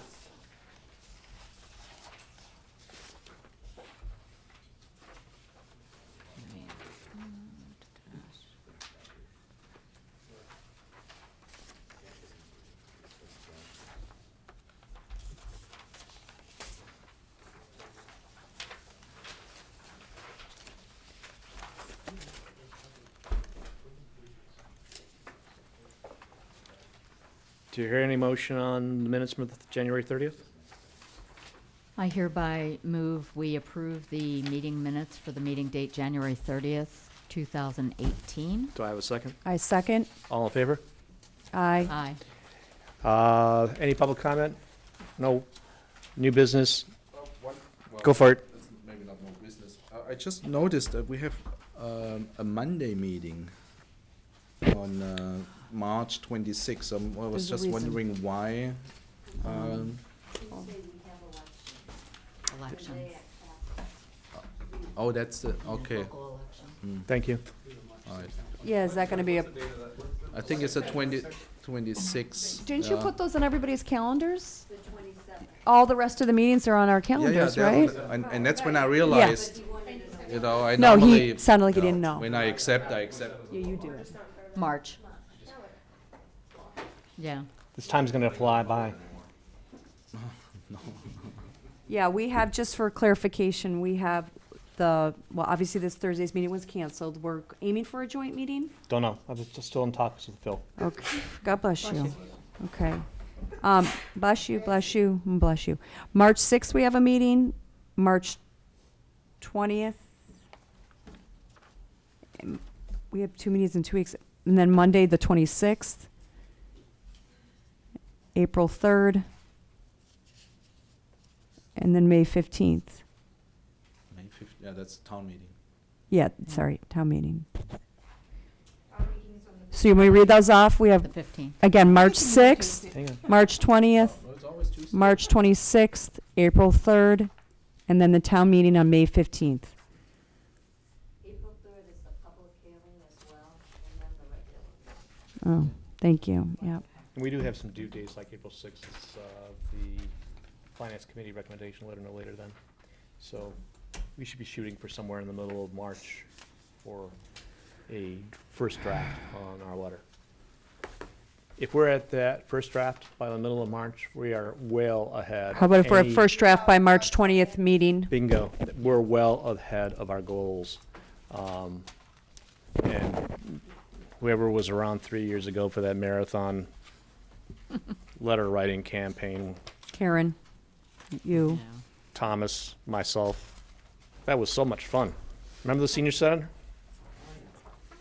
We got to get going on ours, Okay. because I got way too much going on. Any that other day. topics? Thank you very much, Thomas, for that observation.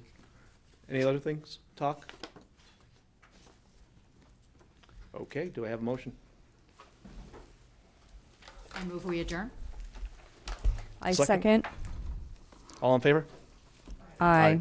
Thank you.